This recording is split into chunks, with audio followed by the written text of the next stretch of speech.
Bienvenue tout le monde à cette séance du 21 novembre. 21 novembre, un peu froid, je pense. So welcome everyone to a very cold 21st of November for City Council meeting. À ce point-ci, on aimerait faire l'ouverture du conseil. Est-ce que je pourrais avoir un proposeur et un secondaire? Je propose. Second. Il y a deux modifications à l'ordre du jour, monsieur le maire. Oui, est-ce que tu pourrais nous les expliquer? Oui, donc à l'item 3.2, avis de motion et dépôt du règlement RCM 93-2022, c'est reporté à la prochaine séance. Donc, item 3.2 is postponed to another day, to the next council meeting.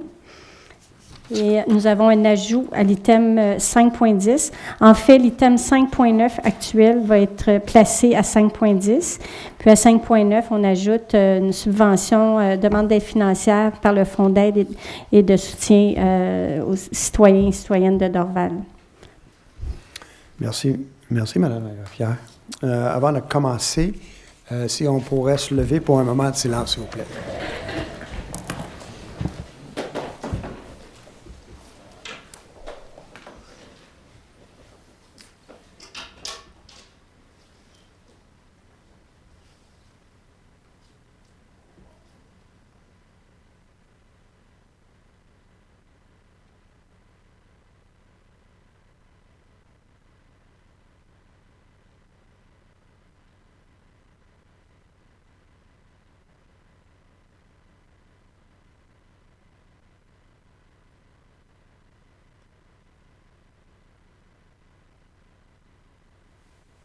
Merci.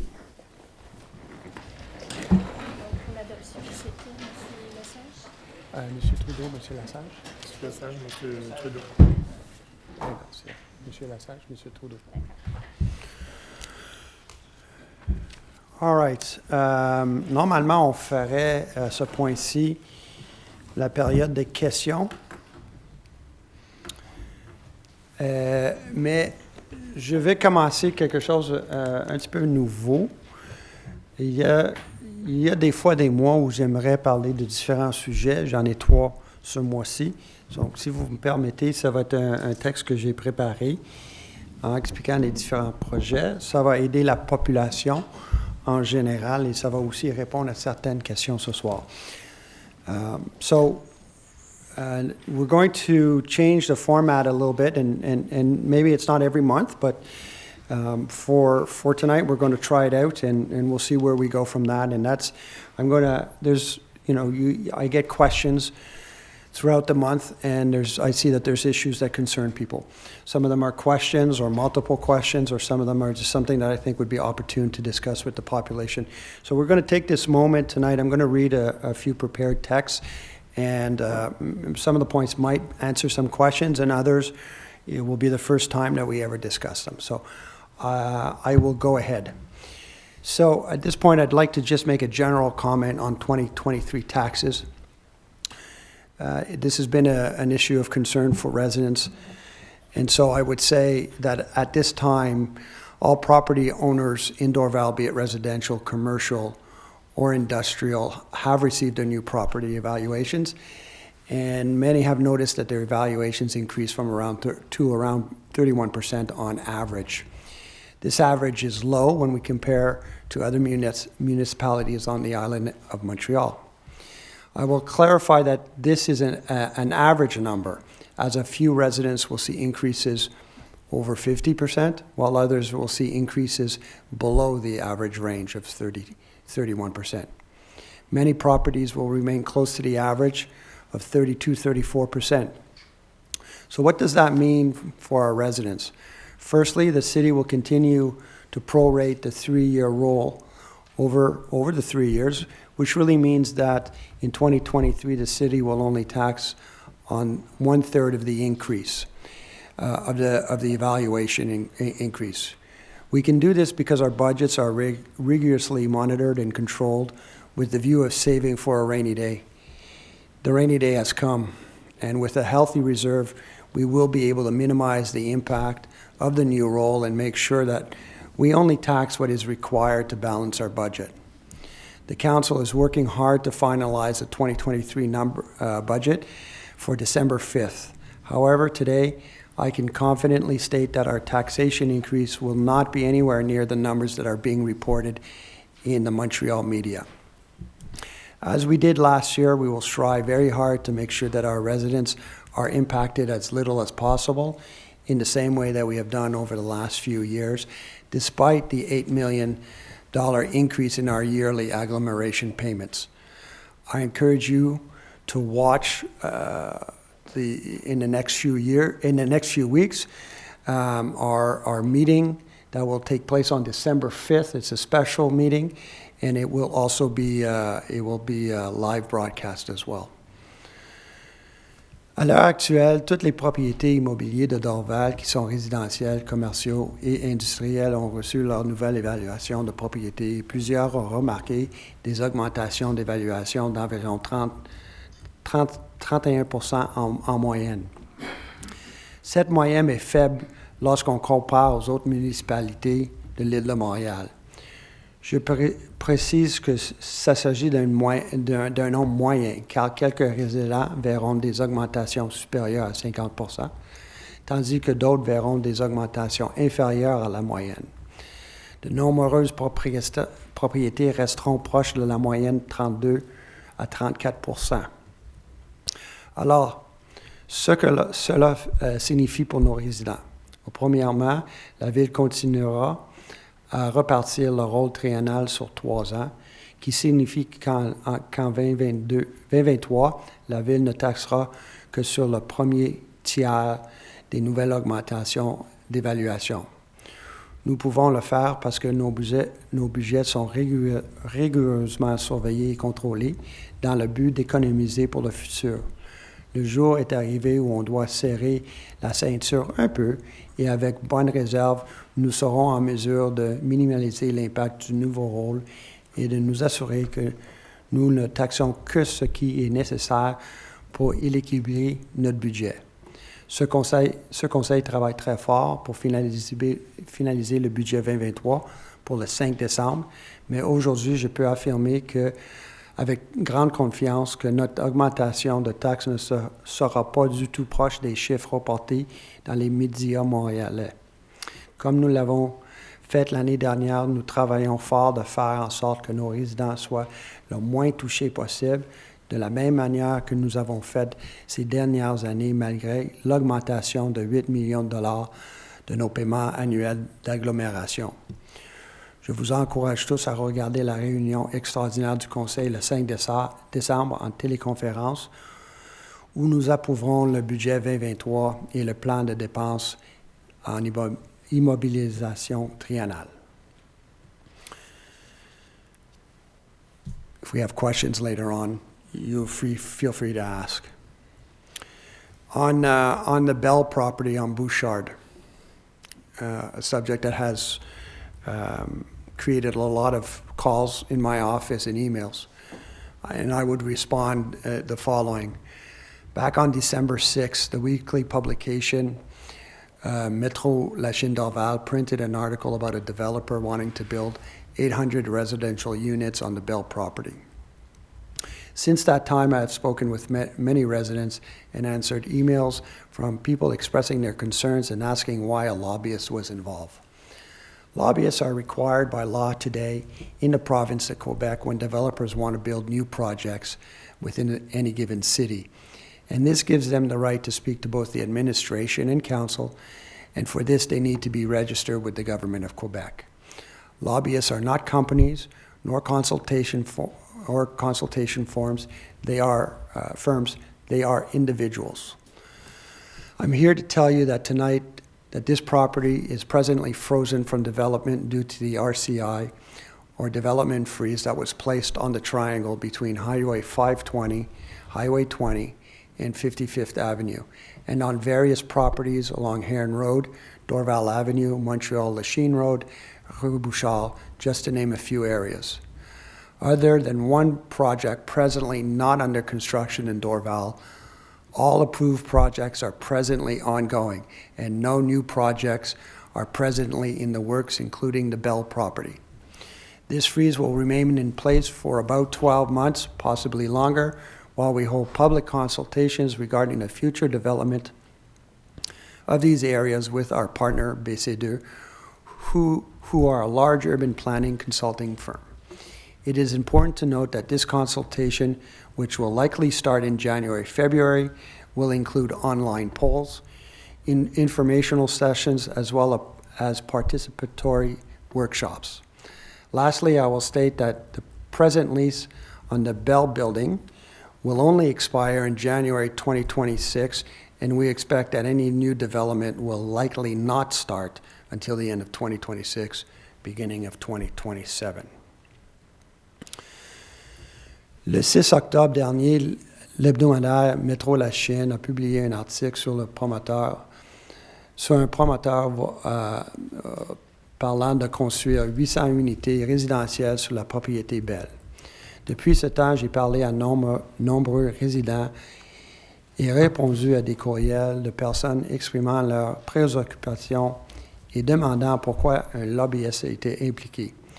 Les lobbyistes sont tenus par la loi dans la province de Québec lorsque les promoteurs veulent construire un nouveau projet dans une ville, et cela leur donne le droit de parler à la fois à l'administration et le conseil. Et pour le conseil, ils doivent être aussi enregistrés auprès du gouvernement du Québec. Les lobbyistes ne sont pas des entreprises ou des cabinets de conseil, ce sont des individus. Je suis ici ce soir pour vous dire que cette propriété est actuellement gelée de développement en raison du RCI ou le gel de développement qui a été placé sur le triangle entre l'autoroute 520, l'autoroute 20 et la 55e avenue, et sur divers propriétés sur le chemin Herron, l'avenue d'Orval, Montréal-La Chine et la rue Bouchard, juste pour nommer quelques secteurs. À l'exception d'un projet actuellement non en construction sur l'avenue d'Orval, tous les projets approuvés sont en cours et aucun nouveau projet n'est actuellement en cours ou en processus d'approbation, y compris la propriété de Bell. Ce gel restera en place pendant 12 mois supplémentaires, peut-être plus longtemps, dépendant des discussions de consultation publique concernant le développement futur des zones avec notre partenaire BC2, qui est une grande société de conseil en urbanisme. Il est important de noter que cette consultation débutera probablement en janvier ou février, comprendra des sondages en ligne, des sessions informationnelles, ainsi que des ateliers participatifs. Enfin, je préciserai également que le bail actuel de l'immeuble Bell n'expirera qu'en janvier 2026 et nous voyons que tout nouveau développement ne commencera probablement pas avant la fin 2026 ou le début 2027. Last point I'd like to make before we go to question period is concerning the RCI on Gulf Dorval. So maybe just explain, an RCI is a freeze that has been put onto a property that prevents anybody from developing on it for up to about 2 years. So that being said, back on September 22nd, the CMM, la Communauté métropolitaine de Montréal, at the request of the City of Dorval and its council, asked to add Gulf Dorval into an RCI or development freeze for golf courses under pressure of potential development. In our case, it is from Aéroport de Montréal. The goal of this freeze is to hold discussions between Transport Canada, ADM, and the CMM to find a solution for the permanent protection of the remaining federal lands north of the airport, known as Gulf Dorval and the Champ de Monarque. These lands need to be preserved as a public green space and recreational areas or as a regional park, as is the case for the Champ de Monarque. In the coming weeks, and as COP15 conference starts on December 7th, The City of Dorval will start working with the federal government and various partners to showcase the enormous biodiversity that resides in this area, as well as to bring to light the importance of protecting the monarch butterfly in the area northeast corner of the unused portion of the golf course. This is crucial to keep this area as a living, breathing biosphere to counteract the impact of the airport as a gigantic heat sink for the residents of Dorval and our neighboring communities. In the meantime, the golf course property will be offering 7.5 kilometers of ski trails, walking trails, along with the opportunity to snowshoe and and do bird watching on the property this winter. We also look forward to the new golf season in spring 23 and continuing on for many years after that. Le 22 septembre, la CMM, la Communauté métropolitaine de Montréal, a été demandée par la Cité de Dorval et son conseil d'ajouter Golf Dorval à un RCI ou gel de développement sur les terrains de golf sous pression de développement potentiel. Dans notre cas, c'est l'aéroport de Dorval. Le but de ce gel est de tenir des discussions entre Transport Canada, ADM et la CMM pour trouver une solution pour la protection permanente des terrains fédéraux au nord de l'aéroport connu sous le nom de Golf Dorval et les Champs de Monarque. Ces terrains doivent être préservés en tant qu'espaces verts publics ou aires de loisirs ou en tant que parc régional, comme dans le cas de Champs des Monarques. Au cours des prochaines semaines et avant que la conférence COP15 débute le 7 décembre, la Cité de Dorval commencera à travailler avec le gouvernement fédéral et divers partenaires pour mettre en valeur l'énorme biodiversité qui réside également dans ce secteur et pour mettre en lumière l'importance de protéger les aires de reproduction du monarque dans le coin nord-est d'une partie inutilisée du golfe Dorval. Ceci est crucial pour garder cette zone comme un biosphère vivant, un poumon d'air fraîche pour réduire l'impact de l'aéroport en tant qu'îlot de chaleur pour les résidents de Dorval et nos communautés voisines. En attendant, la propriété du terrain de golf offrira 5,7 km de pistes de ski de fond, des sentiers pédestres, ainsi que des possibilités de faire la requête et d'observer les oiseaux sur la propriété cet hiver. Nous attendons également avec impatience la nouvelle saison de golf au printemps 2023 et pour les années suivantes. So thank you for taking the time to listen to me tonight, and we will start question period at this point. So, merci tout le monde. J'espère que tout le monde qui écoute, ça va leur aider à comprendre où on est aujourd'hui à la ville, et on va commencer la session de questions.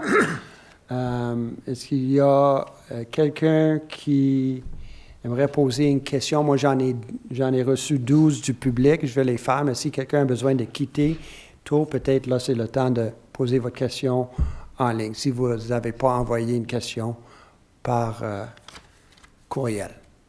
So if you have a question and you're in a rush, before I start the 12th tonight's question, please go ahead to the microphone and ask your questions. I'm assuming that you haven't sent in your question online. Yeah.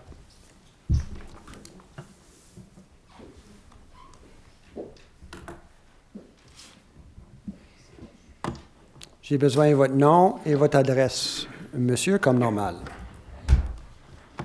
My name is Rick Seligman, and I reside at 460 Galand here in Dorval. I'm here because of the dangerous situation I and my fellow residents in the building been forced to live in for the last 13 months and counting. 13 months ago, 18 balconies on the front and north side of our building were removed with the promise of it only being for a few weeks. I gotta take this off, I can't breathe enough. It's okay. Yeah, I don't talk in it usually. Okay, and new balconies would replace the old. The balcony is the secondary fire escape, and a secondary fire escape is part of the National Fire Code that was adopted by City Council concerning fire safety February 20th, 2012, and last amended November 20th, 2017. So my question for you tonight is, okay, I do believe City Council and the Dorval Fire Department are aware of the situation with our balconies and the length of time it's been and will be whenever it gets done. So why has it been deemed acceptable by this council and the Dorval Fire Department that we, the tenants of 460 Galand, that the danger to our lives, and I think there is a danger, is not meaningful enough for the city of Dorval to uphold its bylaw and step in and protect its citizens you're sworn to protect, and should have made sure this project got completed within a reasonable time frame. This is since November of last year. It's over a year. I think you've written me a couple of emails, I believe, or is this the Nope, first time? No. first time. Okay. So I'm just wondering, why has this not been done, and do you intend to do anything to protect us?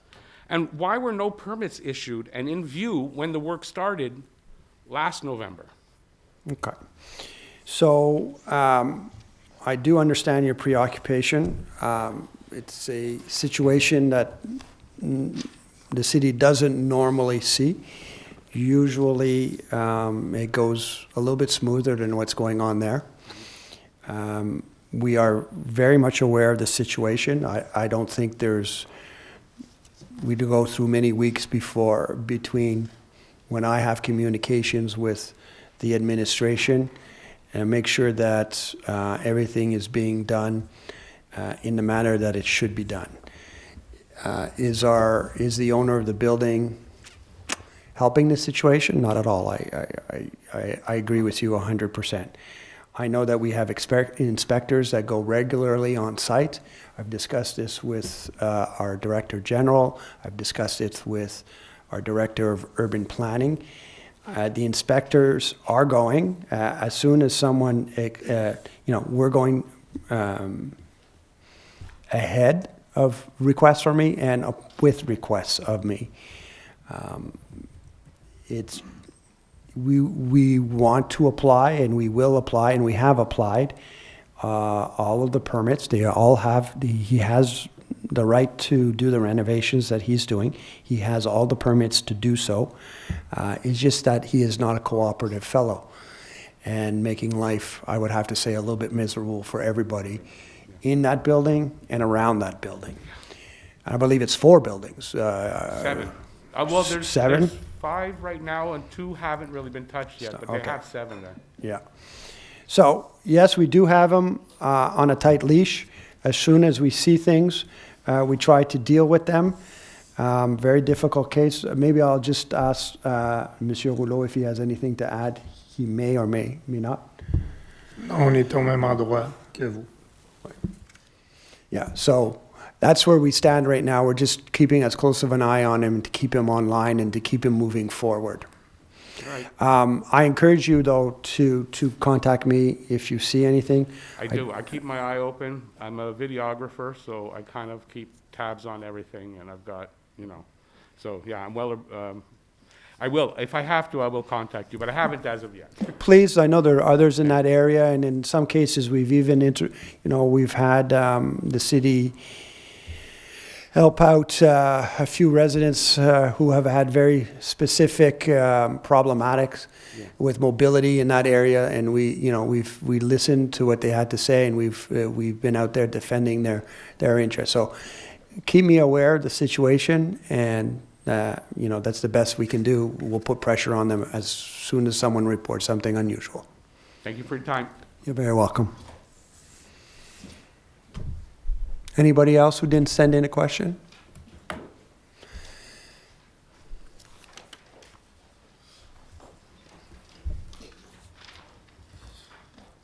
Hi, I'm Alex Johnson. I live at 470 Avenue Bourque, not far from the previous gentleman. My issue is the parking situation that's been ongoing for a few months. So parking has become a costly problem for us tenants. Some tenants have contracts for interior parking with the landlords that were not terminated once the work on the garages began and parking inside became impossible. Many tenants that I spoke to who had contracts were not reimbursed for the lack of parking spaces and were still being charged for it. Moreover, now that we're forced to park on the street, many of us have incurred parking tickets for parking on the wrong side. Interestingly, I've noticed that the police and the meter maids are very keen to give out these tickets and always arrive at 9 a.m. sharp or earlier during that window where parking on the wrong side is forbidden. A habit, I'm told, only started once construction started going underway.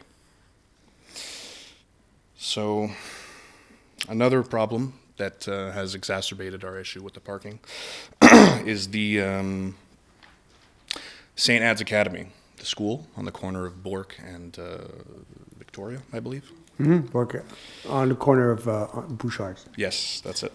The school lets out at 4, and a lot of the parents end up parking nearby, mostly on our street, to pick up their kids. Unfortunately, this takes up spaces that would otherwise go to tenants who live on the street, on those streets. And, given that those tenants come home at the same time, it causes a bit of an issue. Those tenants end up having to park a little further up, and then the tenants who usually park there have to go even further up, and so on. So that's pretty much the issue. Now, Okay. I want to continue. There are some solutions to this. For example, if there were not construction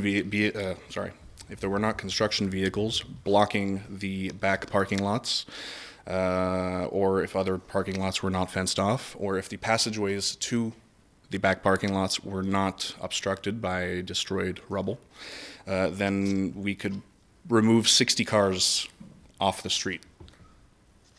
That could be a workable solution. Unfortunately, the lack of planning and follow-through on construction has caused a lot of parking problems on tenants.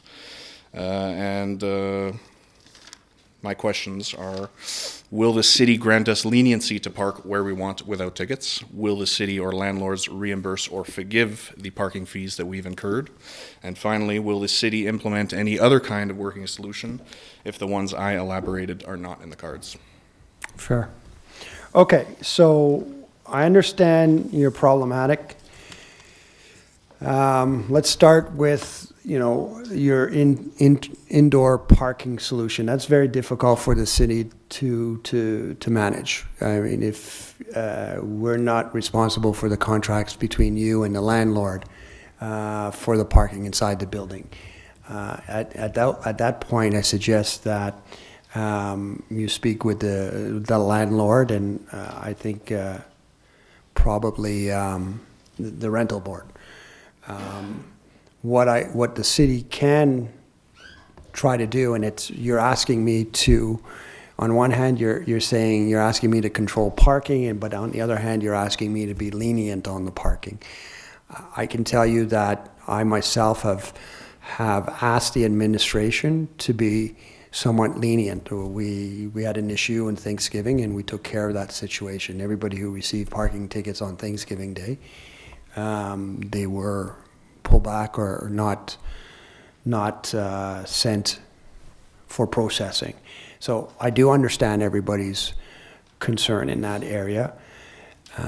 But if I say that we're not going to apply our parking rules, it's going to become a free-for-all as well. It doesn't really solve a problem. So we will try to be understanding. We will try to do what we can. There's only so much street that we have. The problem is that the landlord has blocked off 5 buildings of parking lots, which is difficult. But I would suggest to tenants to really make a point of making an issue with the rental board. And if you would like, we do have someone at the city who may be able to point you in that direction. If you would like to discuss with me, and I can put you in charge with someone who points you in the right direction in that process. For us, we're trying to get the contractor to do what he needs to do, his renovations, as quickly as possible. He's extremely stubborn, not particularly respectful. which doesn't help the situation. So, you know, I do understand that the school, it creates a problematic. The way I see it, it's a 45-minute issue, both in the morning and the afternoon. I've been many times. And so, you know, if I would like to, we continue, Mr. Trudeau and I, to work with the administration and keep bringing to them the attention that their parents have to be a little bit more respectful. There's parking there. They know where to get in that parking. But unfortunately, we're facing a society today where everybody seems to want to drop their kids off at the front door. I know when I was a kid, you went to school on your feet. That's it. You went down the street and that was that. Today, everybody seems to want to drop their kids off right at the front door. It's difficult to deal with. What we're coming out with in 2003 is a vignette system, and I think that might come into helping your problem. Vignettes will be issued to residents in that area, and if you're illegally parking and you don't have a vignette, then we'll be able to ticket much more easily. So those are some of the things that we're doing. I don't know that it helps all of your problems, but we're trying to be mindful of what it is.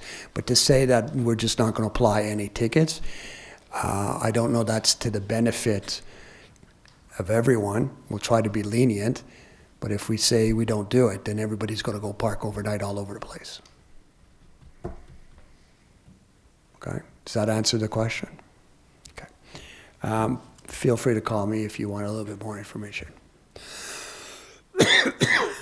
Thank you. Anybody else, or I'll start the questions online? Go ahead.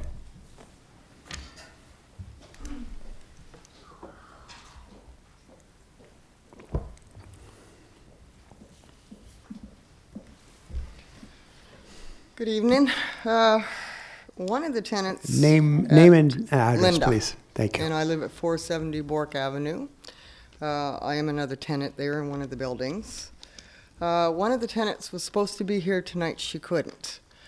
She had to cancel at the last minute. So she asked me if I could, very quickly, send to you her question, which is she wanted to know when building permits are issued for renovations like we're going through in the 7 buildings, are renters taken into consideration by both parties when this comes up? So normally, when a building owner, you know, we'll say that 98% of the time someone builds a project, respects all the conditions that are given with that permit. I mean, we have building projects, residential homes and large developments. And generally, not always, but generally, things go smoothly and as prescribed. Mm-hmm. Many times we have an issue, we speak with the company that's doing the work or our contacts for the project, and it gets solved relatively quickly. What we have with your particular case is a landlord who wants to make life as hard as possible for everyone. We've been trying to enforce his timelines, but it's difficult to do. We can go to court, we can send him letters, all kinds of things. He just does enough to take us to the next step, and a few weeks later we're back to the same position again. So I understand that it's very difficult and frustrating. The Director General here hears what everybody is saying.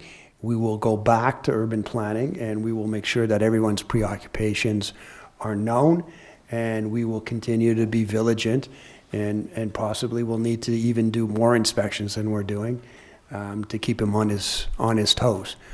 But that's what we can do at this point.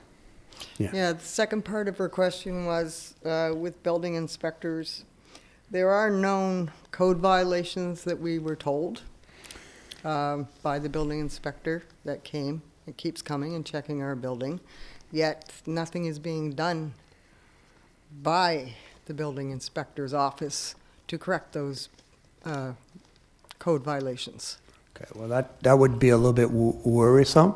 So maybe if you'd like to just give me your name and phone number, we'll look into that tomorrow morning. Okay, so mine, now that I got her done. Okay, her you're name allowed is- 3 questions, no Yeah. problem. Her name is Kaylee, Yeah. by the way, and she lives in the same building that I do. 2 issues that we've noticed big time is with the natural gas heating system for the 7 buildings. What we want to know, or my question is, who is certified to look after those systems? So the property owner has to have, he's supposed to be using tradesmen that are certified in Quebec to do that kind of work. Each trade has its own, permits and certifications that need to be done. We don't manage all the tradespeople on the project. That's up to the contractor, who's doing the work and the owner of the property.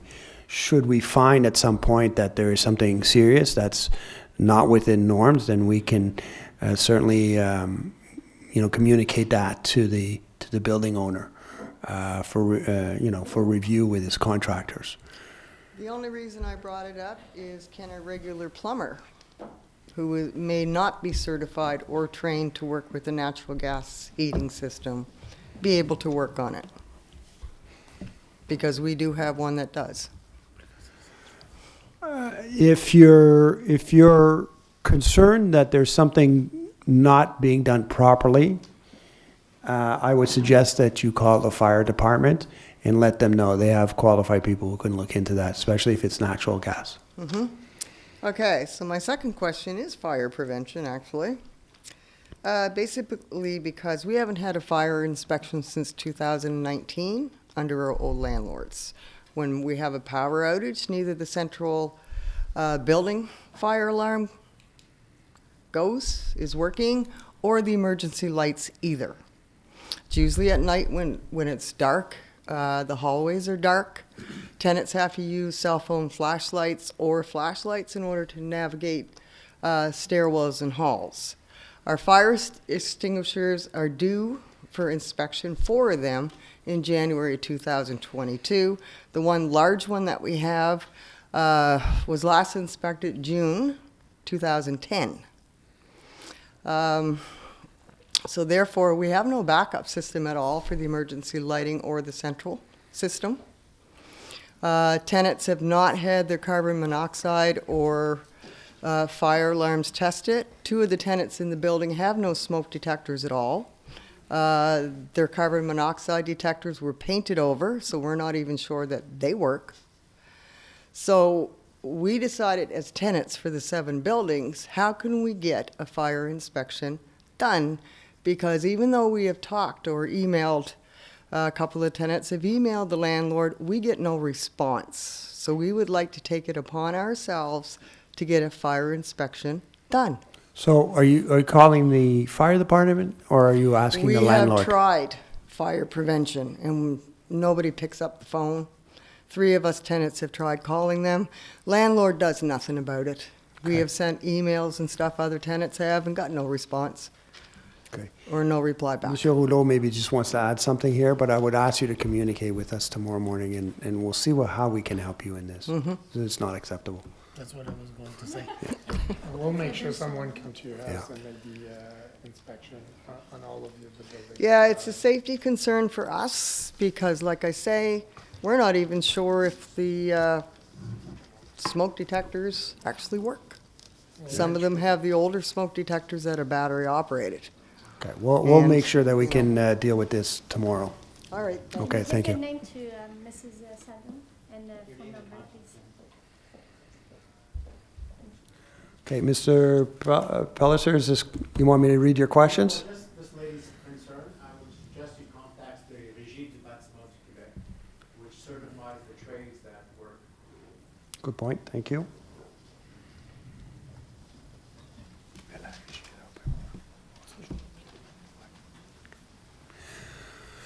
Any more questions for the microphones whilst question period? Okay. Question 1. La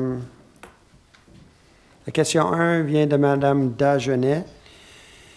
L'uniformité pour le stationnement dans les rues. La question, serait-il possible d'avoir une certaine uniformité pour les stationnements dans les rues de Dorval? Les mêmes heures et les mêmes jours pour l'ensemble des rues de la ville. Selon les rues, les heures et jours varient. Si on demeure loin des stations de train ou que l'on doit se rendre à un rendez-vous et que l'on doit utiliser notre voiture cette journée, le retour de travail ou doit de garer. All right. Moi, Madame Dagenet, je pense que vous parlez de le secteur près de la station de gare de Pine Beach, mais ça ne dit pas ça ici. Moi, je pense que la meilleure chose à ce point-ci, c'est de me contacter votre conseiller pour qu'on ait plus de détails. Oui, c'est sûr que c'est pas pareil dans toute la ville. Il y a des endroits où il n'y a pas de restrictions du tout. Il y a des endroits où il y a du stationnement alternatif, comme dans les rues à côté de la gare de Pine Beach, pour faciliter le déneigement ou des travaux de rue.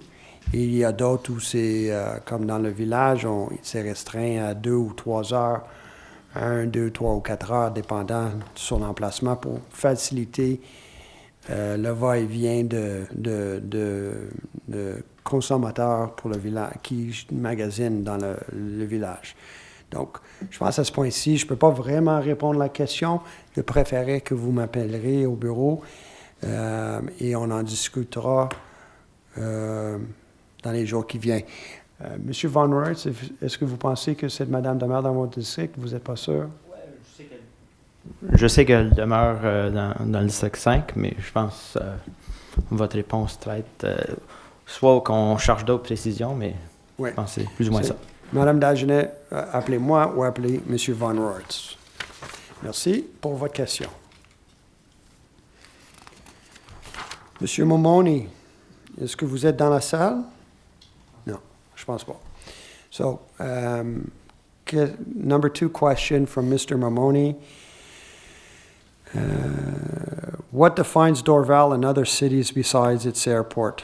Can the council and mayor tell us the distinctiveness characteristics besides our budget of $145 million per year?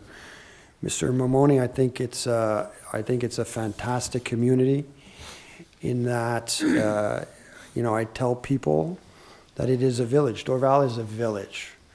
Everybody knows someone in every sector of the city. We see ourselves. We meet in the shopping centers. We meet on the street. We meet in our parks. We have beautiful parks. And so I think that's one very, very interesting quality because, you go downtown and I don't know how you know someone who lives just down the block from you because there's 1,000 people right there. So, I've always said that Dorval is like a little village. It's a little village that has a great tree canopy, something that not all cities have on the island of Montreal. We're blessed with some fantastic municipal infrastructures. We have 3 outdoor pools, an indoor pool, which is almost unheard of now in suburban cities. We have access to the lake, and we're trying to even increase that offer to the access to the lake. A lot of communities do not have that. Like it or not, we have a great balance between our residential sector, our industrial sector, and our business sector, and all of that help contribute to the financial health of the city. We are a city that has one of the lowest tax rates. We have done a lot of work to keep those rates low. We'll continue to do that, and that's not everybody who can do that. So I can continue on for a long time, but that's my answer. I'm free to discuss it with you anytime you'd like. Question 2, better wheelchair access sidewalks in Dorval. Has anyone in this council or mayor pushed a wheelchair on lakeshore sidewalks lately? So I'm not sure, I'll continue. Does Dorval have a section in its master planning and for its redevelopment of the Lakeshore Village with better planning for wheelchairs and decorative sidewalks with all its joints make it worse for an uneven surface, not to mention the asphalt that is not even on sidewalks? So that's the question. Mr. Mamoni, thank you. I'm not sure where we're going with this. Yes, the city has plans to renovate the Dorval, Chemin Bord du Lac in the village. It's a plan that is unfortunately fallen a little bit behind, but the plan remains, and it's something that we want to do. And with that, we'll have better sidewalks and maybe by default, smoother, because we're all going to do that. We're going to do it all in pavillon. It'll be slightly smoother. But I can tell you that all the intersections that I know of in the village have a down ramp for wheelchairs. I'm not sure that there are any more that are not done, and if it is the case, and I've asked that it be checked, but if it is the case, we will certainly do them. But in the area that you're describing, I've walked it the other day, and there's each sidewalk, each intersection has an up and a down. So, yes, are the sidewalks, they're not brand new in the village, but, I think they're in reasonable shape. So, but of course, if you feel that I'm incorrect in that, I'd be happy to walk the sidewalks with you with a wheelchair. Third question, MTQ Dorval Circle. Can the council and mayor put pressure on the MTQ to find out when the metal supports under the 2 and 20 of the Dorval Circle will be removed and work completed as planned? They restricted the space for large semi-tractors, which make it dangerous, and with the winter coming, harder to clean the snow. I wish I had good news for you, Mr. Mamoni, but my understanding, based on discussions that we've had with the MTQ in the last few weeks, is that the circle is going to remain like that until 2027. And they consider that to be a priority project for that ministry. I know that that is not the answer any of us want to hear. It's extremely, I find it extremely dangerous. We've communicated that with the ministry. The lines don't align properly. It's a nightmare in the morning. I understand. But at this point, Mr. Rouleau and myself have had multiple discussions in the last 2 months with the Ministry of Transport, and they cannot give us any better news than 2027. So that's my answer. I'm sorry, and thank you for your questions.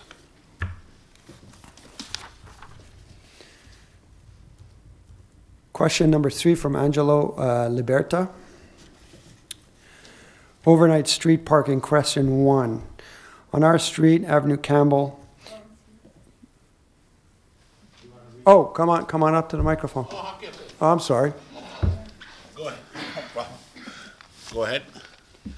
You want to read them? Yeah, well, the question is because in my street, Campbell Street, we got a special parking on our street that can park year long, even after the 15th of November. Problem is, like you were talking about the vignette, eventually we're going to be getting a vignette because what's happening is people from Tudor Court, from Point Claire, are coming to park at the spots that I have. We have 5 parking spots on our street because we got too many cars.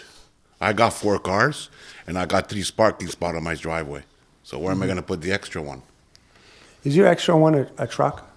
Yeah. What kind of truck is that? It's a Ford Transit. How big is it? Do you know? 12 feet long.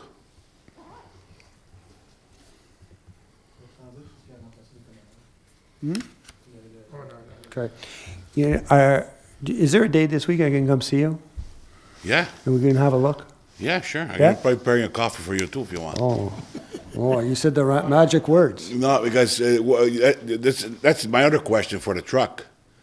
Fourgon. It's 25 years I've been parking on the street. All of a sudden, this year, I got an avis. You cannot park.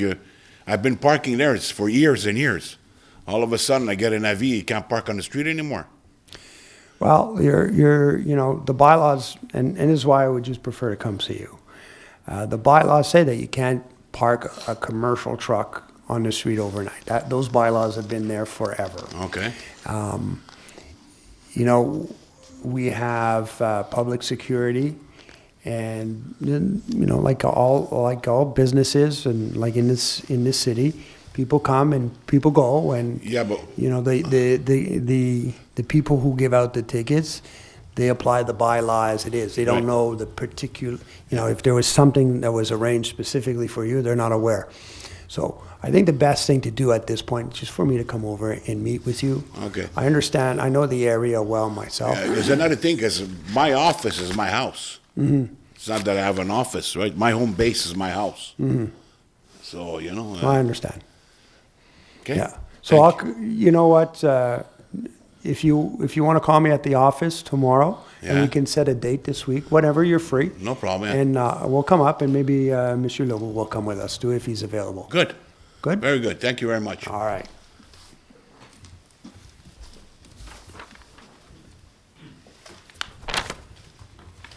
Question numéro 4, Madame Leclerc, Louise Leclerc.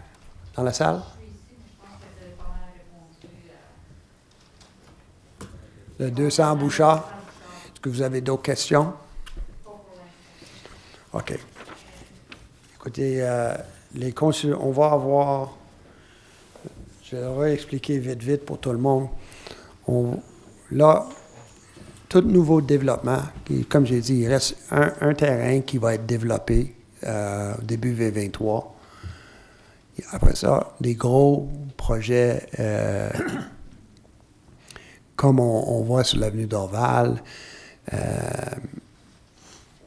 il n'y en a pas qui vont être approuvés pour au moins 12, 16 mois encore. On a besoin de faire notre consultation publique.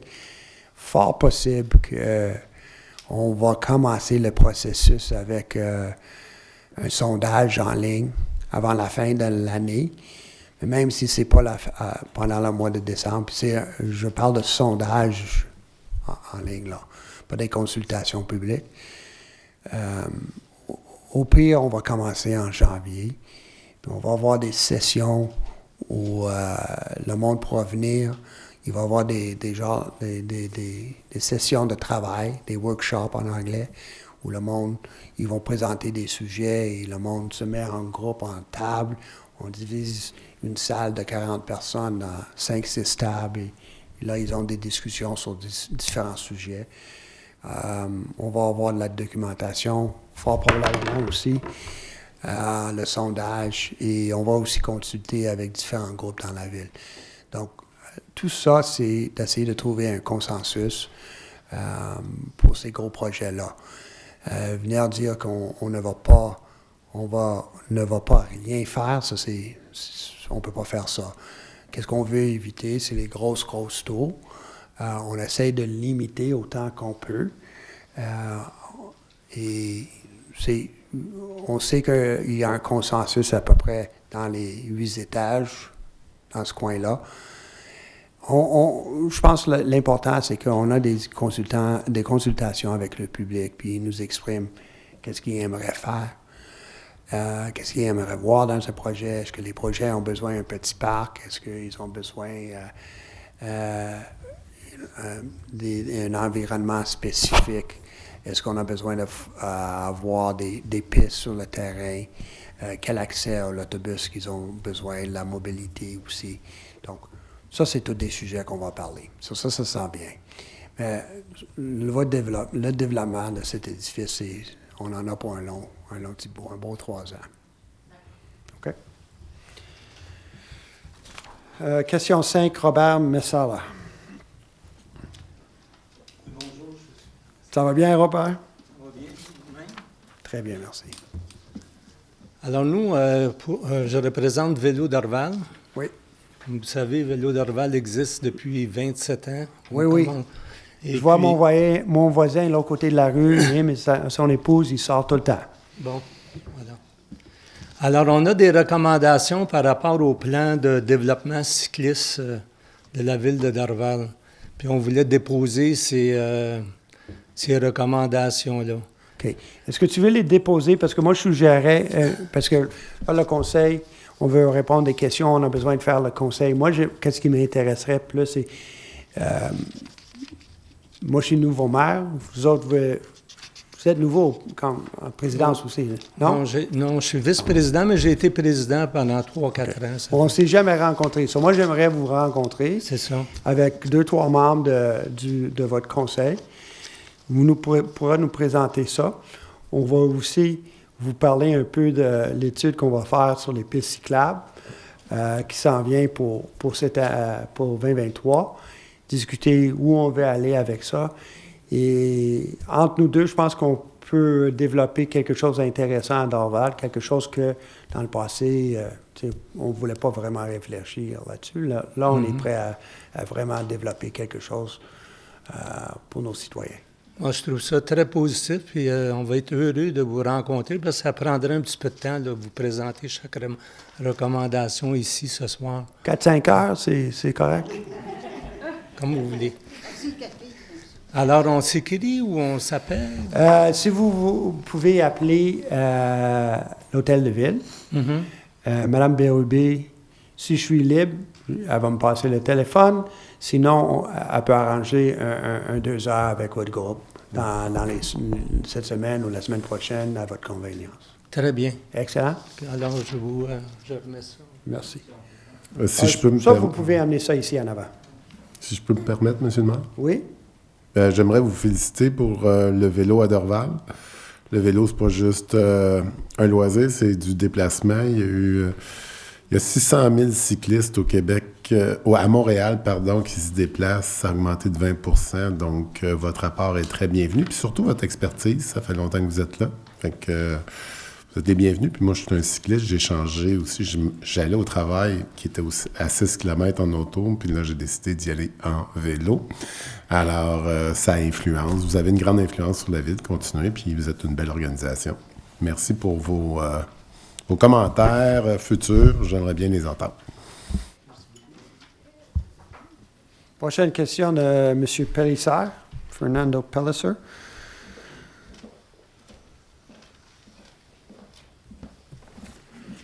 Good evening. Name and address? Pardon? Name and Fernando Pellicer, 210 Neptune, Dorval, obviously. Hold on a second, Mr. Pellicer, please. Okay. Sorry, we're C'est good. beau? Yeah. Merci. First question. I would like to recommend the following heritage buildings be included into Dorval's inventory of heritage buildings and added to the list of 7 buildings previously mentioned at other council meetings and which the urban planning director will consider adding to the city's existing list. Please note that the following recommended heritage buildings have been documented by the Dorval Historical Society. 387 Lakeshore, built around 1910 for Ernest Descartes, who was alderman for the town of Dorval in 1933 and became mayor in 1938. 432 Lakeshore, built around 1890. 590 Lakeshore, built 1946. This house is the last of 4 identical houses built by Rodolphe Corbeil. He was sous manufacturer who lived in the historic 80, which is this building, from 1941 to 1953. 675 Lakeshore, built in the late 1800s, was the childhood home of Donalda Boyer. Today, a building on Dorval Avenue honors her name. 2055 Lakeshore, built in the 1890s. The house is also known as N. de Hearst. Carson Avenue was named after one of the first owners, Johnson Carson. And 2105 Lakeshore, built in 1903. It's something I know that the urban planning director, we've discussed this before. And you're revising the, let's say, updating the urban planning list. Correct. So add that to the list. We'll take it under advice. Pardon? We'll take it under advice. Okay. I'm anxious to see the progress on that front. Okay. Question 2, McConnell Estate walls. Last month, Mr. Mayor, you confirmed that the city will look into who owns the masonry walls along the lakeshore, which form a part of the McConnell Estate. Your response that these walls may have formed part of the 1980s development is incorrect. I can confirm these walls were present well before 1940, as confirmed by the attached photo of that year, which I sent along. J.W. McDonald was a successful businessman and important philanthropist. Actually, the McGill University School of Architecture that I went to was the McConnell Building. Prized the tranquility of the countryside west of Montreal, and looking for a retreat for his family, bought a huge private wooded estate in Dorval in 1919. McConnell enlarged the existing house and transformed the land into a magnificent landscaped estate, which is when these walls were most likely built. In 1969, the McConnell Foundation donated the land north of Lakeshore Road to the city of Dorval. It is known today as Windsor Park, one of the largest green spaces in the city. I repeat my question of last month. Who owned the McConnell Estate walls? We must understand that if nothing is done to preserve these historic walls, another part of the city's history will be slowly lost by neglect, as has already occurred where part of the wall was replaced with a wooden fence. I have the same concern about a few other similar walls further east along Lakeshore Road. Okay, thank you for the question. So the answer is not very clear, in that depends where on the property, whose property you're talking about, parts, and we'll just stick to this property because each property with a wall along Lakeshore is different. Part of that wall is not on public property. Some of the wall is on public property, and pieces of the wall are fully on public property. So the answer is not very clear. It's not very easy to understand, but it is a mix. You know, if you want to break it down, it's a mix of wall that is owned both by the member, so we'll say for the moment the developer, and some of it is on city land. Well, two issues there. The part that on city land, if the city, the owner, the city should be looking after it in terms of the condition of the wall. And the other part is that if it's on private land or part of the development of that agglomeration of buildings that was the former, on the land of the former McConnell estate, the city should provide incentives to maintain the wall in some form. This is another subject that we'll touch upon in the future of how to help preserve heritage buildings and heritage elements such as the McConnell walls and McEachran walls, and finding a formula to assist owners of historic elements to keep those elements and to restore them properly. So, and I'm glad that you say a formula, find some sort of formula, because, you know, at the end of the day, we are living in some unusual times right now, very unusual times. And it's very hard for a city to sit there and say, well, I'm going to give large sums of money, because these things take large sums of money to fix. Now, the city can be responsible for what's on their property, but I don't know that taxpayers, you know, are going to want to subsidize a very few select properties for large grants. So we're going to have to talk about this. I think what we're going to have to do is speak with the Director of Urban Planning and see what kind of programs exist within the agglomeration that would help residents to have access to fund for historical restoration. But it can't fall on the city of Dorval to fund all a select few of properties, you know? Well, heritage buildings are a double-edged sword. On one side, there's a building that you do not want to lose, such as the Old Tavern, and other, I can go on and list other buildings. So if we were to lose that heritage, the city as a whole loses. So yes, the taxpayers should help those owners, and those owners sometimes feel disadvantaged being a listed building as a heritage building. So I think there's an obligation on the part of the city, on the part of the government, to assist these owners in a certain way. And I'm talking about only the exterior of the buildings with respect to heritage components and not the interior of the buildings. And losing elements like the McConnell Wall over time would be unfortunate. And it would be a loss to the character of the city. So we need to talk about this further, and we'll probably come up with some proposals on how to develop a process by which owners of heritage buildings and elements such as the McConnell Wall can be saved. Very good. Third question, McEachran Estate Walls. Mr. Mayor, I believe you misunderstood my question of last month regarding the McEachran Estate Walls. I was asking what progress has EXP made in the preparation of tender documents for the restoration of these historic walls. It appears little has been done, as the vines, which completely cover one of the walls, are still present, but will need to be removed in order to properly document the masonry condition for the tender documents. If we are to have these walls restored by the time the St. Charles Park is reopened next year in the autumn, I think it's around the autumn that you mentioned that it would be open, St. Charles, the current project, then there is no time to waste.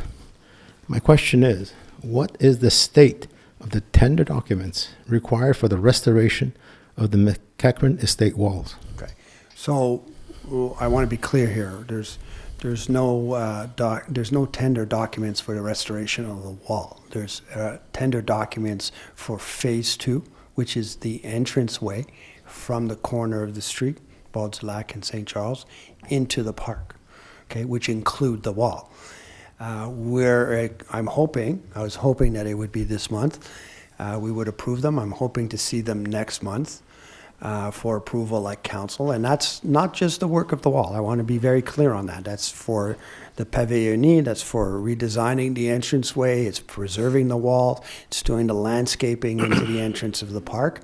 I'm hoping to see it next December, this December. But I can tell you that things are going very well for the park. And, you know, if I was gambling man, I'd say it might even be a little bit ahead of schedule. Well, there's So something... Mr. Von Royce doesn't think I should be a gambling man. Yeah, well, I don't think you're ahead of schedule at all, because if you were to restore these walls, if any serious professional regarding masonry restoration, and believe me, I am a professional in regards to masonry restoration, you need to analyze, document, photograph, measure each stone on that wall.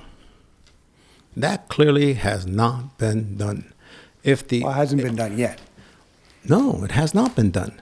If the tender documents are going to be ready in December, why were the vines not removed and the wall looked at and documented? I'm sorry, Mr. Palliser.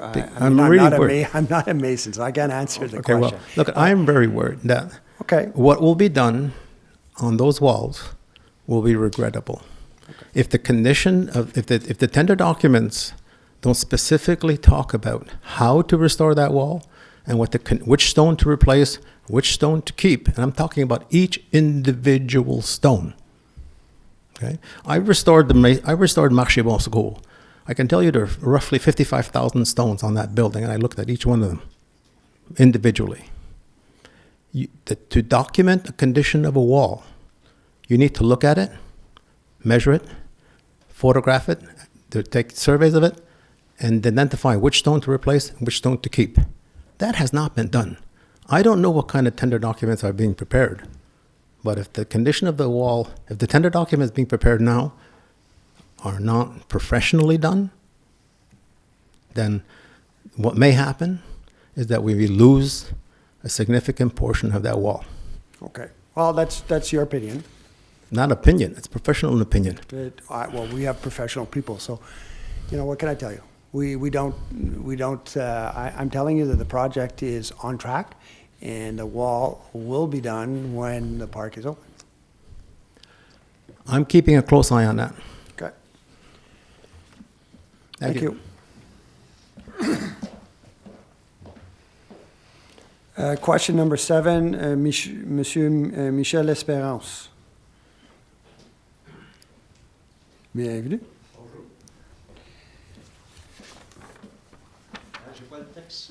J'ai pas le texte de ma question, mais Je vais le lire. je crois que vous savez de quoi je veux parler. Exact. C'est à propos du lien cyclable là, entre l'avenue Cardinal puis So, la question est, où sommes-nous avec le lien cyclable entre l'avenue Cardinal et l'avenue Dorval? Avez-vous obtenu l'autorisation de la MTQ pour procéder? Il semble que nous avions un accord. On a eu peut-être même 3, au minimum 2 discussions avec Transport Québec. On avance à petits pas. On attend une réponse d'eux autres si on peut aller en avant avec ce qu'on a proposé, mais on n'a pas eu la confirmation encore. Ça, c'est où on est aujourd'hui. ouais. Je suis heureux d'entendre votre implication là, à propos du vélo, spécialement M. Brault. Alors, si vous faites une réunion... c'est dans nos recommandations. Bon, on va faire un ce sera meeting. possible pour moi On va faire un meeting en dessous du viaduc, c'est ça? Oui, est-ce que c'est possible pour moi de participer? Oui. Ouais, on va le faire en juin, OK?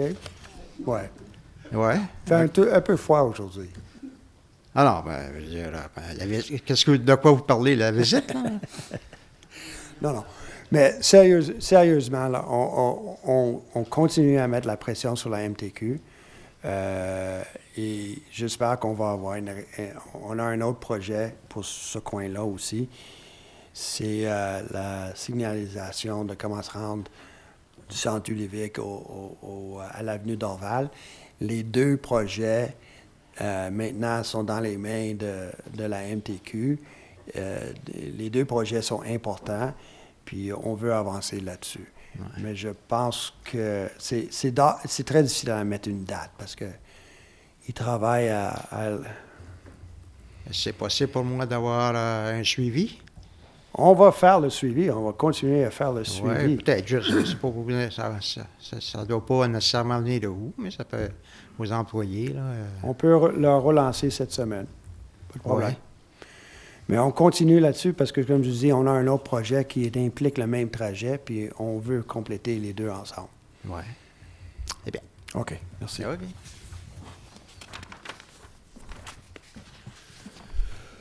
Mr. Peter Guglielmi, question 8. Welcome, Mr. Guglielmi. I haven't seen you in a while. Good evening, everybody. I don't have the question? The questions, yeah. But Peter Guglielmi, 155 Tremont, Dorval, Quebec. So your first question had to do with Bouchard. Yeah, it's with Bouchard. And it's reference to an article here that was published in the Metro Lachine, 19th October 2022. Yeah.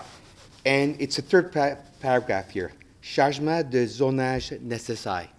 Yeah, because it's... So, again, my concern is that I've gone through this already with the Academy development there with the Queen of Angels.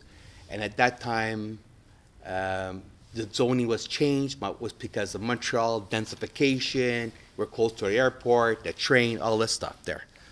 Now, my concern is this. Currently, there has to be a zone that needs to be changed if we want to go ahead with this development of this land. Is that correct? Correct. Okay.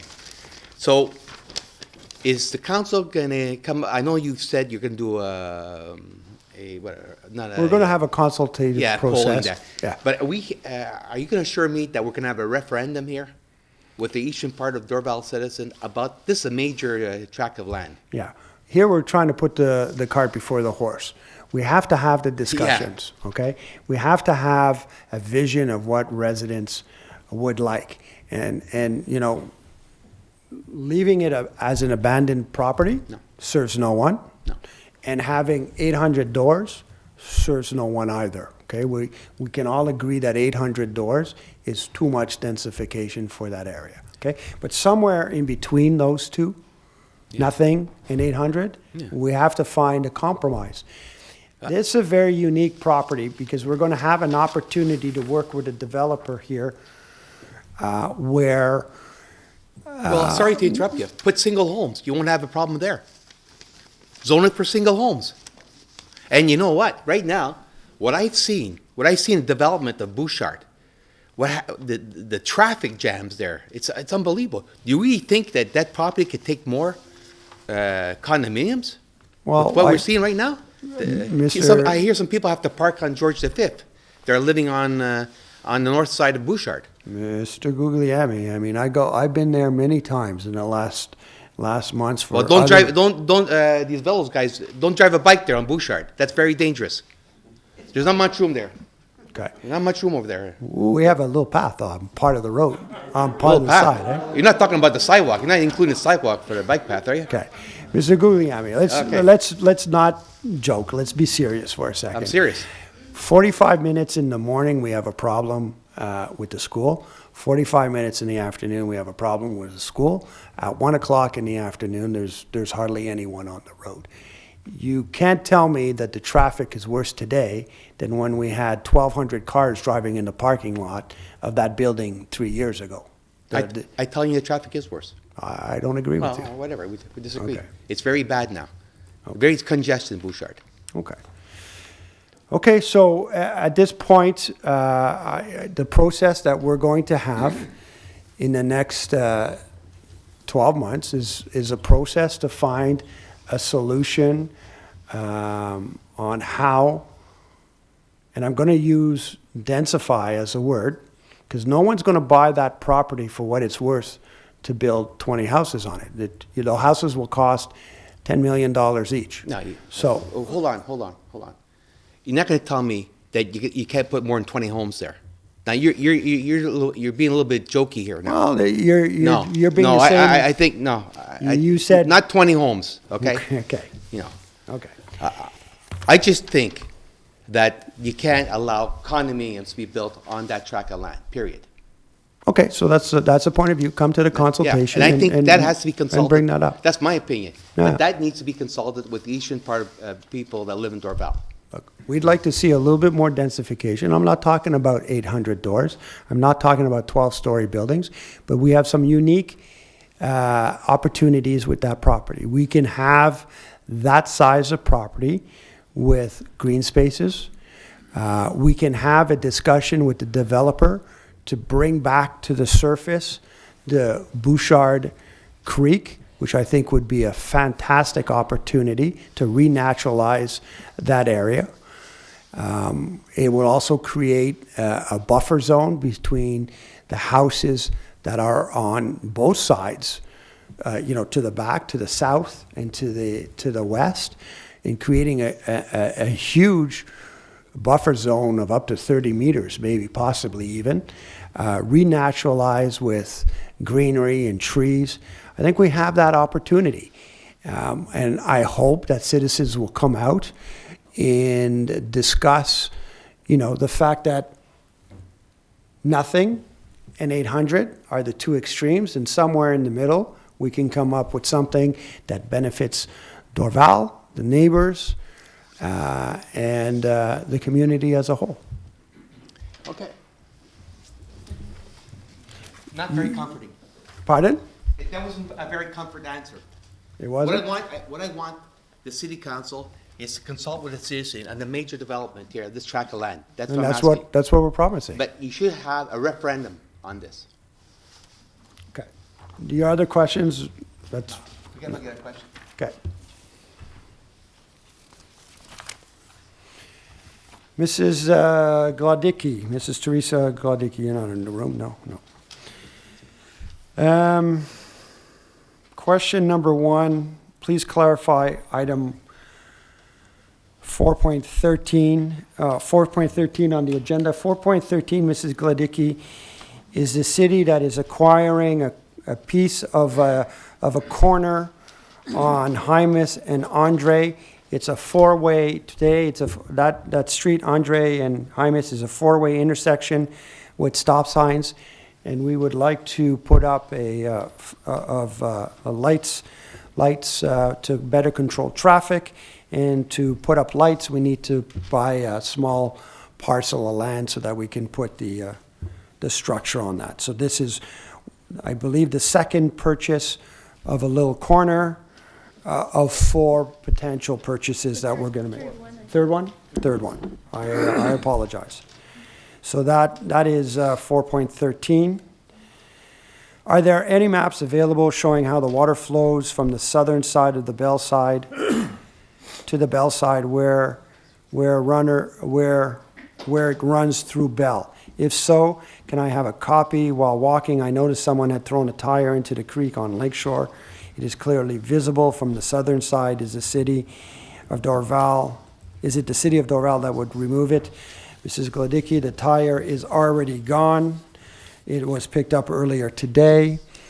As for a map, I was hoping you'd be here. I have the map, and I can tell you that the river flows, once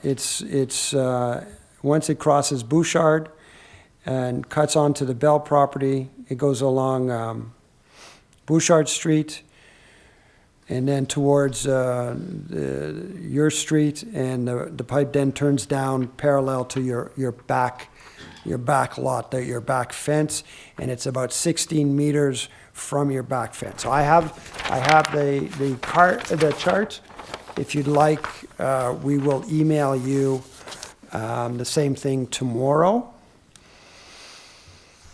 Golf Dorval is question number 3 on your website. It says that Golf Dorval is one of 3 courses being protected by the RCI. Does this mean that it won't be developed by ADM? I thought this was this area was federal land and administered by ADM. Are there any parts of it that aren't being included? Do you know why the Technopark lands weren't included? Okay. I've answered part of that question, but just the question kind of shows me that we still have a lot of confusion about what these lands are. Golf Dorval is on federal land, and it's north of the airport. Many years ago, a portion of a corner, which is the northeast corner, stopped being used by the golf. We don't operate a 21-hole golf, so it's not used. And this is what is known as a Champ de Manac. A lot of people talk as it in its abstraction, not quite sure where it is. I can tell you that it's fully in Dorval. It's not in Saint Laurent, and it's not in the Technopark. It is part of within the boundaries of Dorval.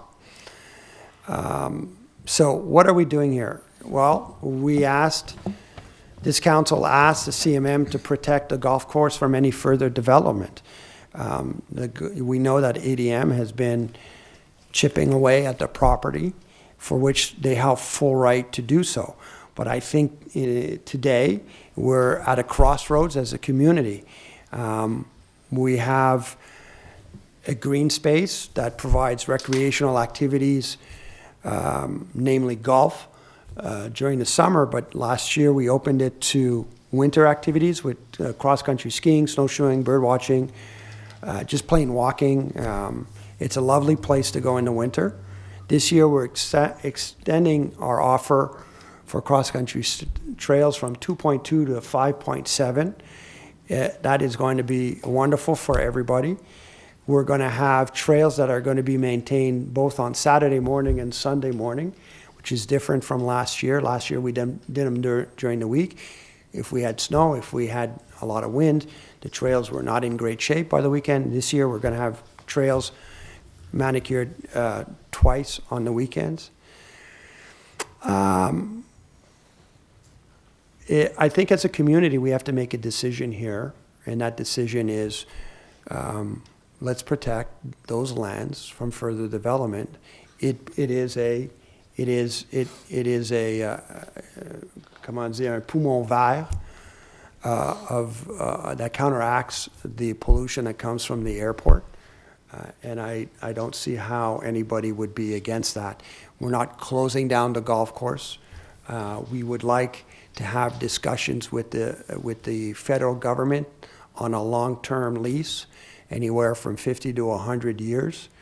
I'm pretty sure they won't sell it to us. And I think that's really what we need to do here. We have to take charge of this discussion, not let other people in other parts of Montreal or in other communities decide what's going to happen with that land. And this council is going to stand up front now and say, hey, let's have a discussion. We have been managing that property for 40 years. It's in better shape than it was 40 years ago when half of it was a dump. We plant trees on a regular basis. It's greener today than it was 40 years ago. We'll continue to manage it as a space for our community, for people to enjoy recreational activities like bird watching. And at the same time, we're going to take the Champ de Monarque, and if the City of Montreal wants to match that kind of discussion, because I can't speak on the behalf of the city, the borough of Saint Laurent, but if they want to protect the Technopark federal lands, which are all within the borders of the borough of Saint Laurent, I'll be happy to have that discussion with them. I think they need to do it.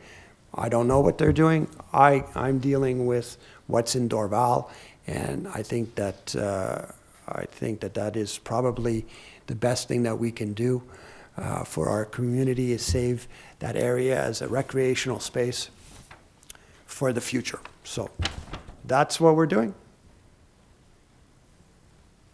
And I think that's the answer to the question. Question number 10, Mike Nuzzola. Mr. Nuzzola, you in the room? Yeah.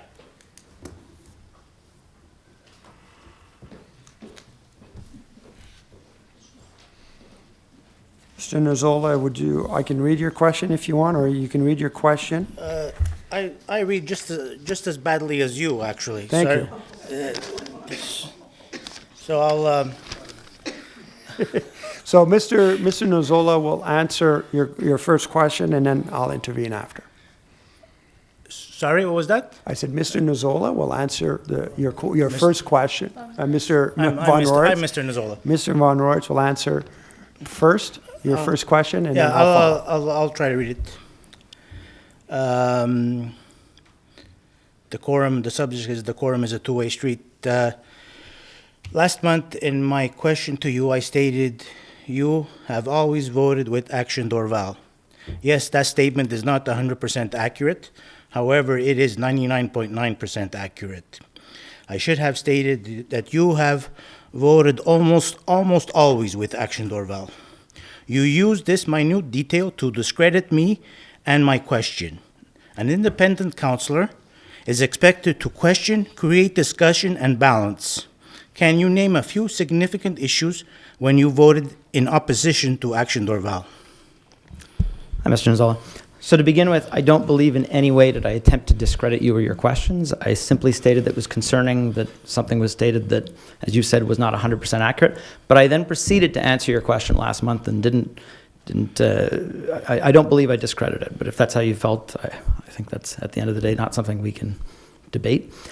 With regards to your opinion on the expectations of an independent city councillor, I actually believe those are the expectations of all councillors. I think every councillor should be creating discussion and questioning and contributing to that dynamic. Yes, but it's expected more. Mr. Nuzzola, I'm going to answer all the questions and then we can go back and forth. Okay.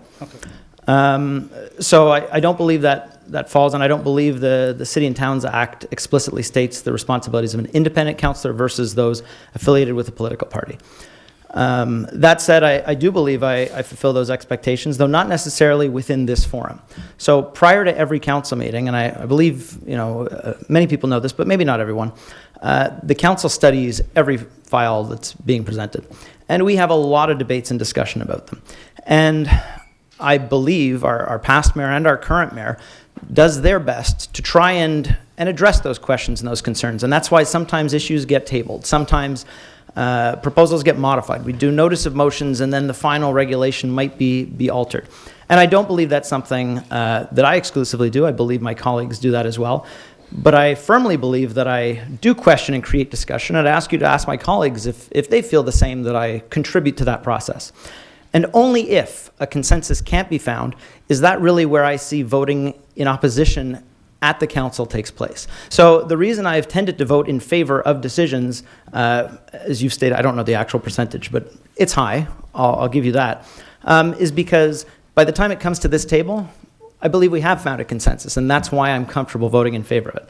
That said, I mean, to your question, I can't really answer that because Action Dorval has never been an individual at this table with whom I've dialogued. So there are members of council who are affiliated with that political party, but I can't tell you that I've intentionally voted against a political party. I vote based on my beliefs related to what the council is moving on, and I don't know if members of that political party are doing that because of the political party or because they're fulfilling the responsibilities they have as councillors to act in the same way. Okay, so basically, you on important issues, you don't have any important issues where you can say you voted against the general consensus of City Council. So, so against the general consensus of City Council, yeah, there's a few issues I voted against, a few construction projects. One of the bylaw that we adopted about public nuisances a number of years ago. But I mean, to significant issues, I don't know. I think I'm answering. I think every issue that the council makes is significant to someone. So absolutely, are there issues that I think are more important to some people than others? Probably. But I don't know how I would state. If I vote in favor of something, and I've said this before, it's because I believe that this is, with the information we have available at the time, what best guides the city forward. With the information, you've used that excuse in the past. With the information I've been given, Commissioner that's the Zoll, way. I don't think that's an appropriate term. It's not a debate. He's answering your question. Okay. Okay. Yeah, he answered it. Okay, I would also like to add that I'm also a little bit not clear on the implication you're making there too, because you're implying that somehow I'm telling people how to vote as well. That's you must be psychic or something, because you read something into my question which is not there. I'm not implying anything. I asked him because last month he didn't answer it. I think he tried to make me look bad, discredit my question, which was a basic question. No, it's not 100%. It was 99.9. So, but he made it look like it was a total lie what I said. So I asked him if there was two significant issues that he's proud that he voted against the general consensus of the party, and he doesn't have them. So that's fine. Okay. He answered the question. Okay, so but my point here is that no, you're implying that you say that I'm implying. I'm not implying anything. It's pretty simple. It's written down. You're asking him if he votes against us just to vote against us. I'm telling you. No, I'm not asking him to vote against just to vote against us. I'm asking him he should vote against if that's what he feels is right. And I want to tell you. That's what I'm asking him. And I want to tell you that everyone. He shouldn't vote for 16-story condominiums in the Dorval Mall if he doesn't think that's going to improve the quality of life of citizens in Dorval. And what I'm telling you I think in the past you voted. He's voted in favor for things that have not. Mr. Nozola, let's calm down. What I'm telling you is that I have never told anybody on this council. I didn't say you did. To I didn't vote say you did. against a certain way. I didn't say you did. Okay. Right? I didn't say you did. Did I just want you to understand Did that. I say that? No. I want you did to not say understand that. Okay. I don't. Okay, we'll go to question number 2. Seniors residence. In 2017, Action in Dorval pledged in its election platform to have much-needed seniors housing in Dorval. In 2019, City Council attempted to have one built at a less than desirable location at the Dorval Circle. With all this talk of new development on Dorval Avenue, why hasn't a senior residence taken priority? Did the City Council plan to introduce zoning restricted for seniors residents only on any location in Dorval?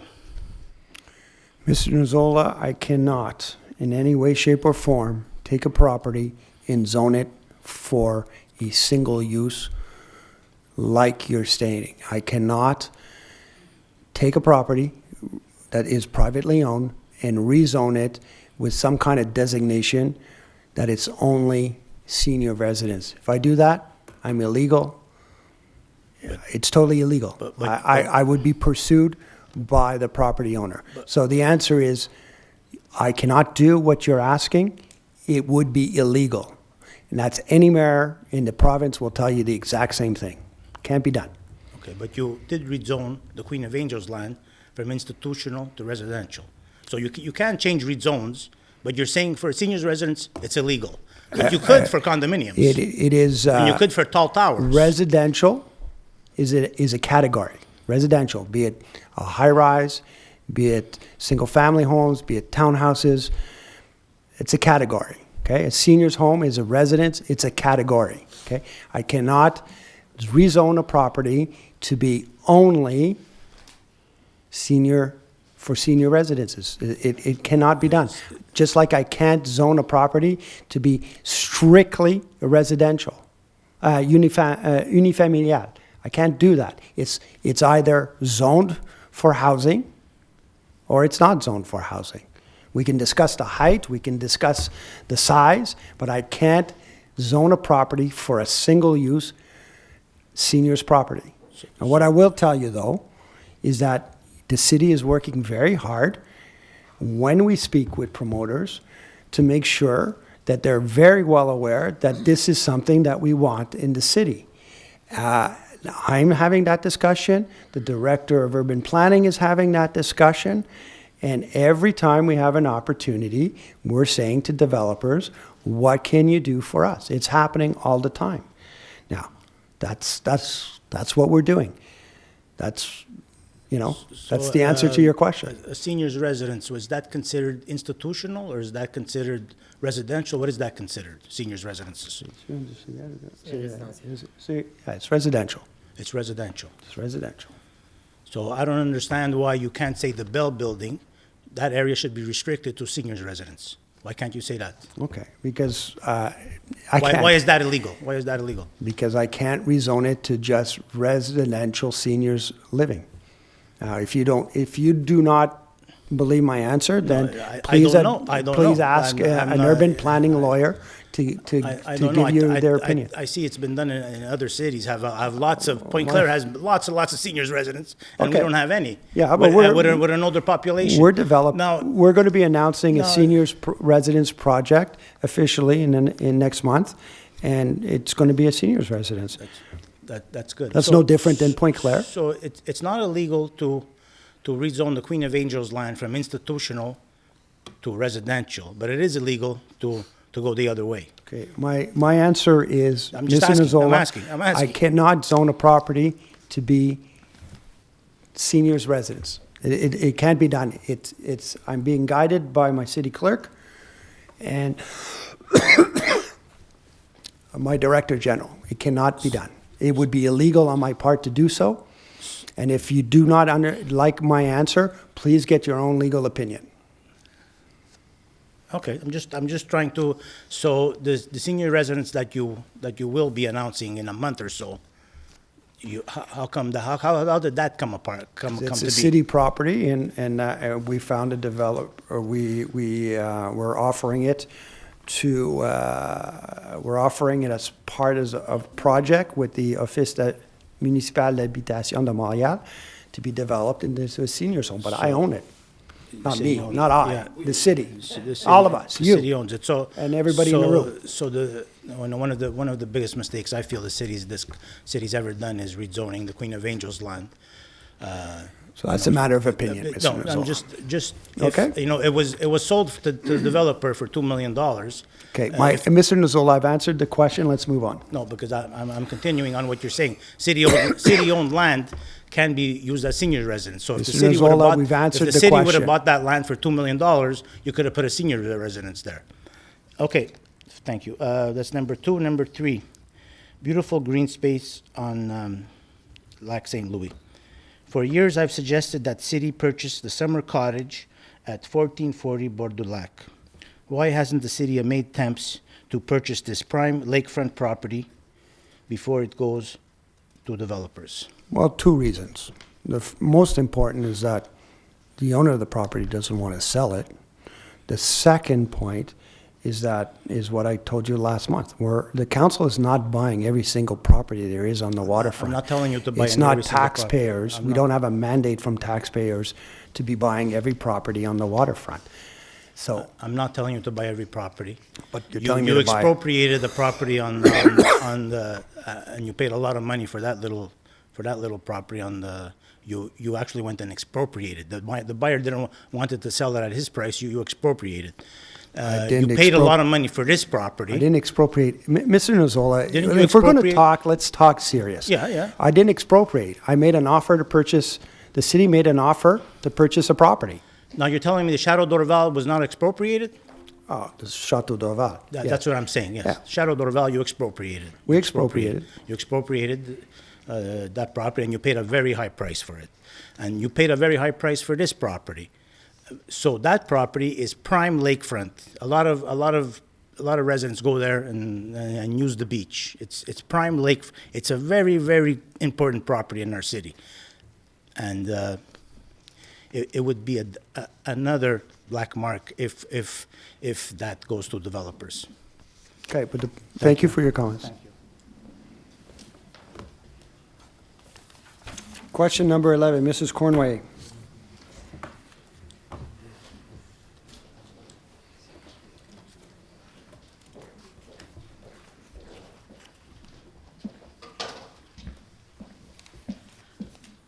Mayor Doré, my first question, I think you preempted the answer. I think I know why. But I'm just wondering if it would be possible for the city to publish some kind of an overview of the consultations that you intend to hold starting in January, so that we have an idea as to what the process is and when we can expect to participate, and something that would perhaps help groups of citizens prepare dossiers for consideration at some of these consultations. It would be very, very useful to have an overview of the process so that people could see when they could participate and really be part of the process. Yeah, Mrs. Cornway, your point is well taken, and I discussed this with the DG today, and we will continue to, before we rush forward with discussions, with planning consultations, we will look into that. Yeah, it'd be really good to not get the information piecemeal, but have an overview. I agree. Okay. My second question has to do with today you're going to be appointing members on the CCU. The Comité Consultatif d'Urbanisme is an extremely important committee. I'd say probably it's the most important citizen committee of people in Dorval, because we live with the decisions they make every day. Decisions that affect my street, for example, decisions that might affect the Bell parking, the Bell area, which is just behind where I live. So if you're going to be appointing new CCU members, I'd like to ask if you could give us some kind of a sense of the process that you undergo for picking the members. Okay. Like, for example, I'll read my questions here because I think it's sort of like the kind of detail that I'd really like to hear. Is how broad a search does the city go through to find new CCU members? Lachine just last week announced an open competition, and why doesn't Dorval do the same thing? How are CCU members selected? What kind of screening/interview process do they go through? Are they queried as to their knowledge of the city's urban plan and adherence to its objectives? If this is a renewed appointment, then why is it being renewed? What evaluation criteria is being used to determine what their participation is so outstanding as to merit renewal? Have the new members undertaken contracts with the city of Dorval? And if so, what have they done for the city? Great. So multiple questions within a question, Mrs. Cornoyer, and we know that we answer 3 questions, right? That being said, the city of Dorval acts in the same manner that all cities in the province do. We look, and I'm reading, you know, you mentioned Lachine, and I'll just read what it says in Lachine. Toute personne résidente sur le territoire de l'arrondissement de Lachine peut siéger au CCU. Pour en faire partie, il est souhaitable d'avoir des connaissances en urbanisme, architecture, patrimoine, design ou aménagement du territoire. This is standard for all cities in Quebec, and we are the same. So what do we have in Dorval? We have people from our community, because you have to live within your community. We have people from our community who are filling one of those categories. We also have engineers included in that, and we also have a member of the public who is not within those parameters. So that's what we have on our committee today. I don't know how far back, but a few years ago, I believe it's about 2, certain people left, and we had a call for people to apply, and we had a young lady that joined us, who I think you're aware works at ADM. She filled all the requirements. She is an architect by profession, and same as all the other people who sit on the committee. Their resumes were reviewed, and they were all interviewed as well. So, and I know that we have all their resumes because that was a discussion, I believe, a few years ago as well.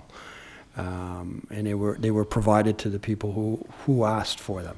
So that's how we do that. When someone decides that they no longer want to sit on the CCU, we will go out and recruit within our community someone who fits the requirements that I read out loud. So no one has fixed terms then? They're on for as long as they want to be? They can be. Why would that be? Why don't you have people that come on for certain terms, and then you have some new blood that comes in? You have new people that come in. Why the same people all the time? Well, our community is not blessed with a ton of urban planners. Engineers, we have lots of, but we have to have a balance. We have to have people who also understand, you know, we said patrimoine, design de l'aménagement. We have people with different qualifications, and right now we have a well-rounded council. Well, you have people who have excellent qualifications who are not on the CCU, and it would be really nice if there was a more open process. So my question is, those people that you are appointing tonight, how did you select those particular individuals? Well, they're already on the CCU. They're all renewals. They're all renewals. So how many people are you renewing tonight? Don't have the document in front of me, but Mr. Van Roerts?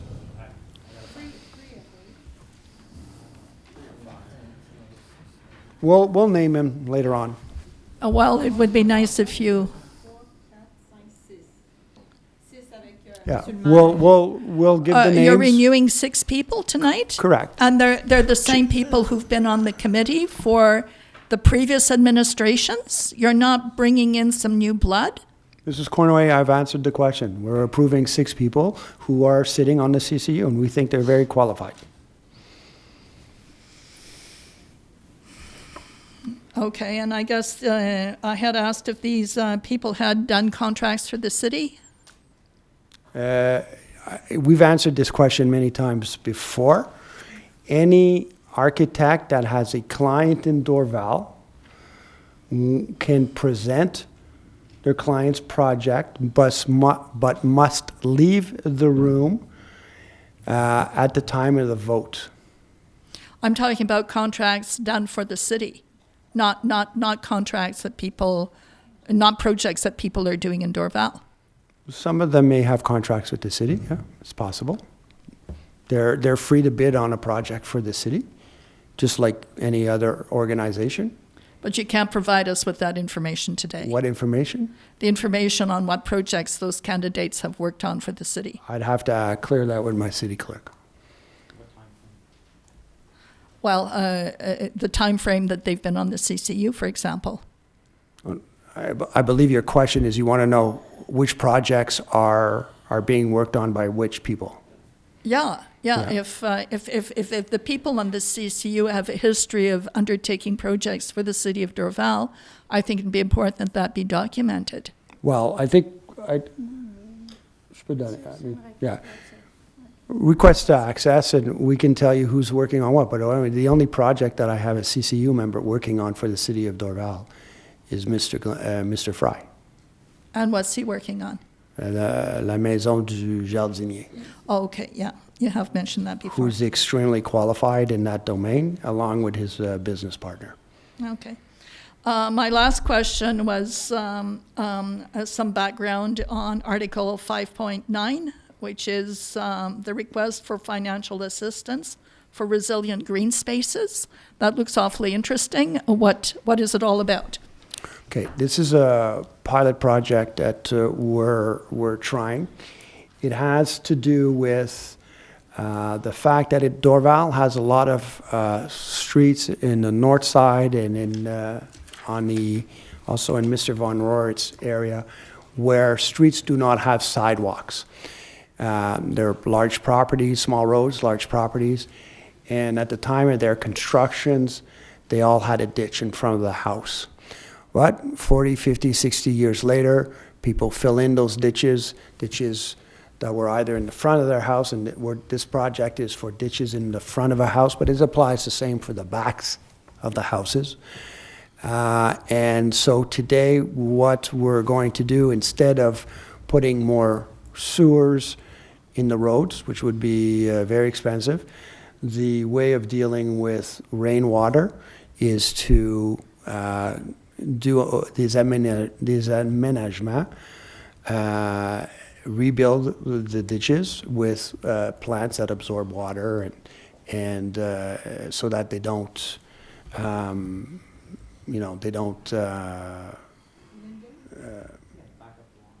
they back up on the lawn or just, fall back into their original form.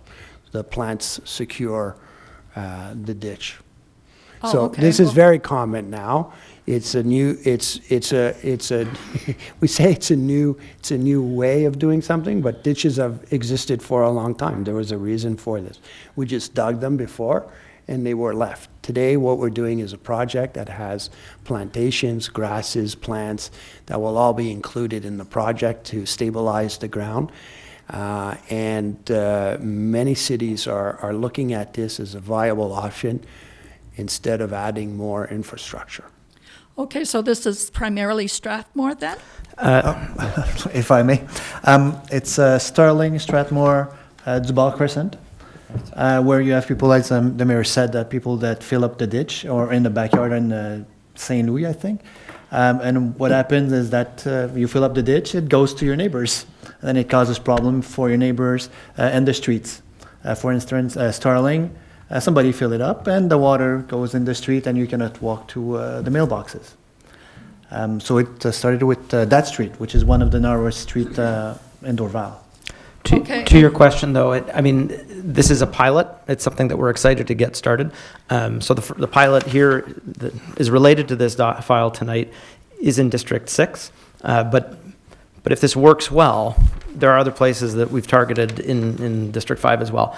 But specifically what we're doing tonight, this is a project we'd like to do anyway, but there are different funding agencies that might be able to, that we could partner with to facilitate this. So we actually applied for one a few months ago. I don't remember. It might have been October or September for the same project. We weren't selected for that funding, but our team has managed to find another funding opportunity, which is what we're proposing to submit towards tonight.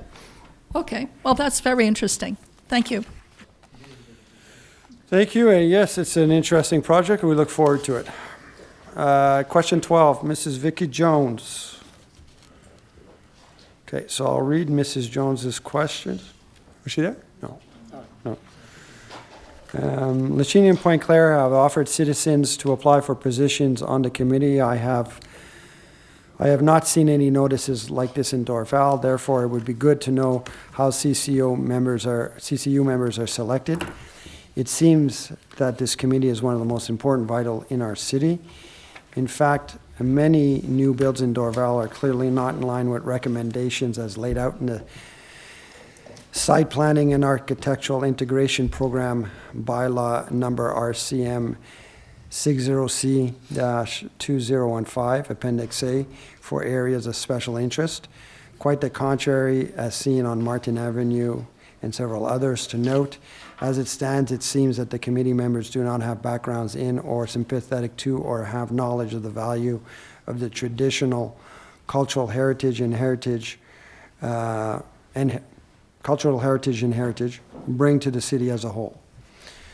Question: are these appointments going to be the same people reinstated? If so, what evaluation criteria is being used for the determination of their participation, which is outstanding as merit and renewal? So I think we've answered that question with Mrs. Jones, with same question as Mrs. Cournoyer.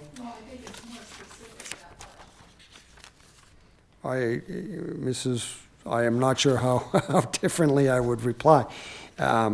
We're renewing the people who we feel are fully competent and capable of doing their positions. They meet all the criteria that is required.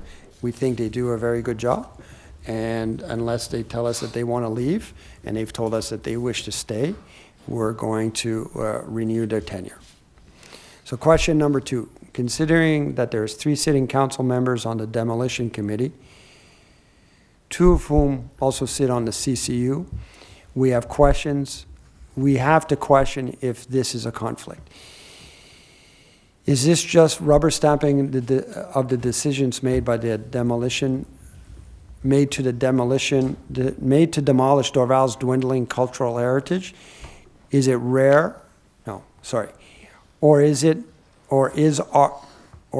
the decisions based on the best valued interest for Dorval and the will of the people of Dorval? Non-CCU members should be appointed, with a question mark. The CCU and the demolition committee, the mayor, at any given time is the president of both of those committees, so he sits on both committees. And in the case of the demolition committee, Monsieur Lesage sits on the committee. He's also on the CCU, and we have Monsieur Trudeau, who also sits on the demolition committee, which is not on the CCU. There's no requirement that they be different, yet we still have Mr. Trudeau on the committee. So I think everyone is professional as councillors to be able to do the job that is tasked in front of them, and to provide feedback based on their own experiences. So that is the answer to that question. At the August 22nd council meeting, the mayor stated that the hedges bordering Bourke Park and Highway 20 would be installed soon. I drove past last week, November 12th, and there was no sign of a hedge. This means that soon needs to be defined in the future. Can the mayor make a promise that the sound wall hedge will be planted as soon as is appropriate in the spring, without any further consultations and meetings? On behalf of the children, thank you. So we're not. Would you go ahead? I can give you a break since we're about to do a whole lot more meeting, Mr. Mayor. The hedges were installed. So the hedges were planted at least a month ago. I don't remember exactly when. But to be clear, the hedge is not intended as a sound wall per se. It was to create a nice visual barrier for people in the park to not be looking out at the highway. So there were actually 2 things that were planted. More trees were planted inside the fence facing the highway, so on the inside of the park. And then in addition to that, hedges were planted all along the fence on the outside, so between Bourke and the park itself. This wasn't, I mean, the idea of creating a sound wall here would be far more complex, because then we wouldn't be within the scope of our property, whereas the park is clearly within Dorval territory. So that's where it was planted. Now, in terms of the hedges, I mean, these are not giant cedars that have been planted. We left that to our Public Works Department to select the appropriate species to create a nice visual obstruction, but also something that can grow fairly quickly. I do not know, unfortunately, the species name. That's something we can find out. But I can confirm that they were planted, and we actually had some of the folks who live in the area make note of that when they were planted and say, oh, this is great, thank you.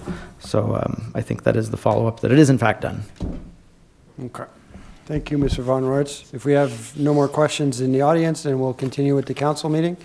One rebuttal question. Let's try to keep it short. Mr. Pelliser, we've been at it for 2 hours. Very short. I mentioned a few weeks ago to Mr. Von Rotres a problem with my driveway following last year's work where there's the depression that has been incurred. And he said he forwarded to Mr. Rouleau and yourself. I just wondered, any news on that? Yes, we're going to get back to you very soon. Thank you.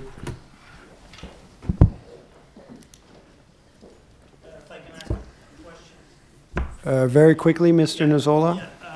I appreciated the introduction this evening when you discussed a few areas that concern the citizens. I think you have an obligation to do that sometimes.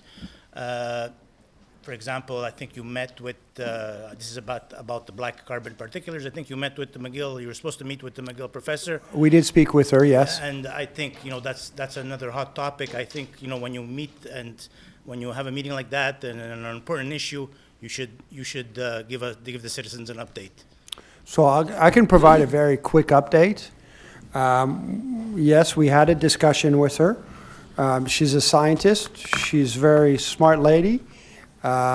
She talks with microns and all kinds of jargon that, as a non-scientist, I find very difficult to understand. So at the end of our discussion, I asked her, what does all of this mean? And, essentially the bottom line is, yes, the airport generates a fair amount of pollution from airplanes. I think we can all understand that an airport is probably one of the biggest polluters around. That being said, we also live beside a highway, which contributes to the same problem, and we also live beside 2 railroad tracks, which contribute to the same problems. So quickly, most of the cities on the island of Montreal, and maybe in the island of Montreal, have a highway and railroad tracks. Correct. You shouldn't be using that as a. But that was it, and then I'll just quickly add that at the end of the day, she does research for the federal government, people at that level, okay, specialists who will take that information possibly to drive public policy. Give you an example, her statement is that the airport shouldn't be on the island of Montreal. I concur with that. I think all of us concur with that. It is. But it's here, and I have no way of moving the airport. Did you say the airport should be on the island? Should not be on the island of Montreal. Okay. So that's fine, but that is a federal matter. I can't do anything for that. The airport is there. It's run by ADM, who has a mandate from the federal government, Transport Canada. I can't move the airport. So I understand what she's saying to us, but it's research that is being done for, to demonstrate to higher levels of government that we should all be aware that there is pollution and that an airport like this should not be situated on the island.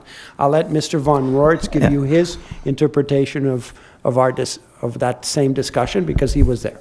Yeah, so a few of us were able to join that virtual meeting with Professor Uria, and Mr. Dore summarized it well, that the major actions we can take, and she's actually published this as well, it requires policy changes, like in terms of regulations and policies about the type of particulate that is measured and released, and administrative changes to how we manage transportation at that scale, such as reducing the number of flights out of Trudeau Airport.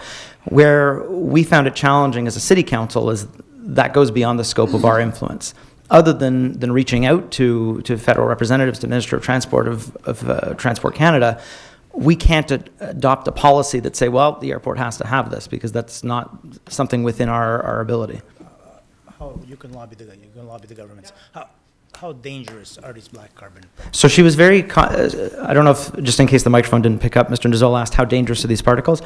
She was very cautious to point out that because her background's in environmental science and not medical, she can make inferences about what is known about these small particles based on their size, but cannot say the likelihood of you developing this type of respiratory disease by living in this proximity to the airport is X percent. That's not something that she's capable of doing.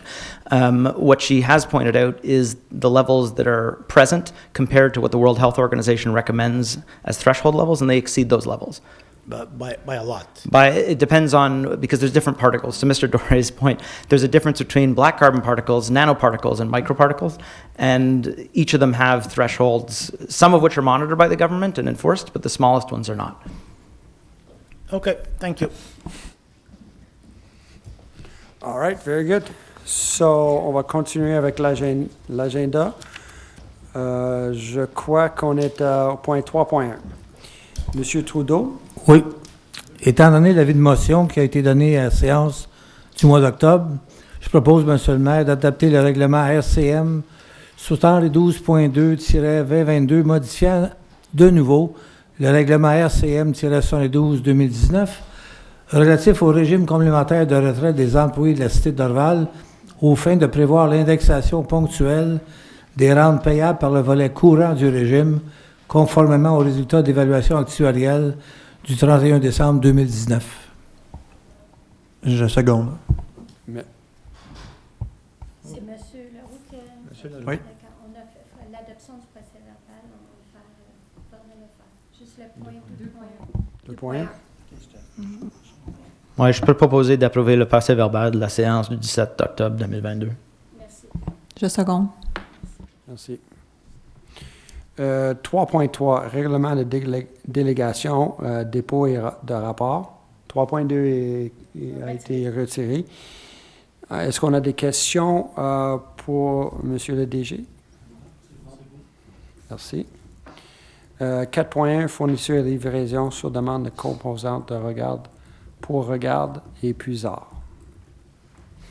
Monsieur le maire, je propose de renouveler pour 2023 le contrat RM 2019-03 octroyé à l'entreprise Albert Vio, une division de MCO Corporation, pour la fourniture et la livraison sur demande de composantes pour regard et puisard au montant global de 87 494,02 cents, toutes taxes comprises. Je seconde.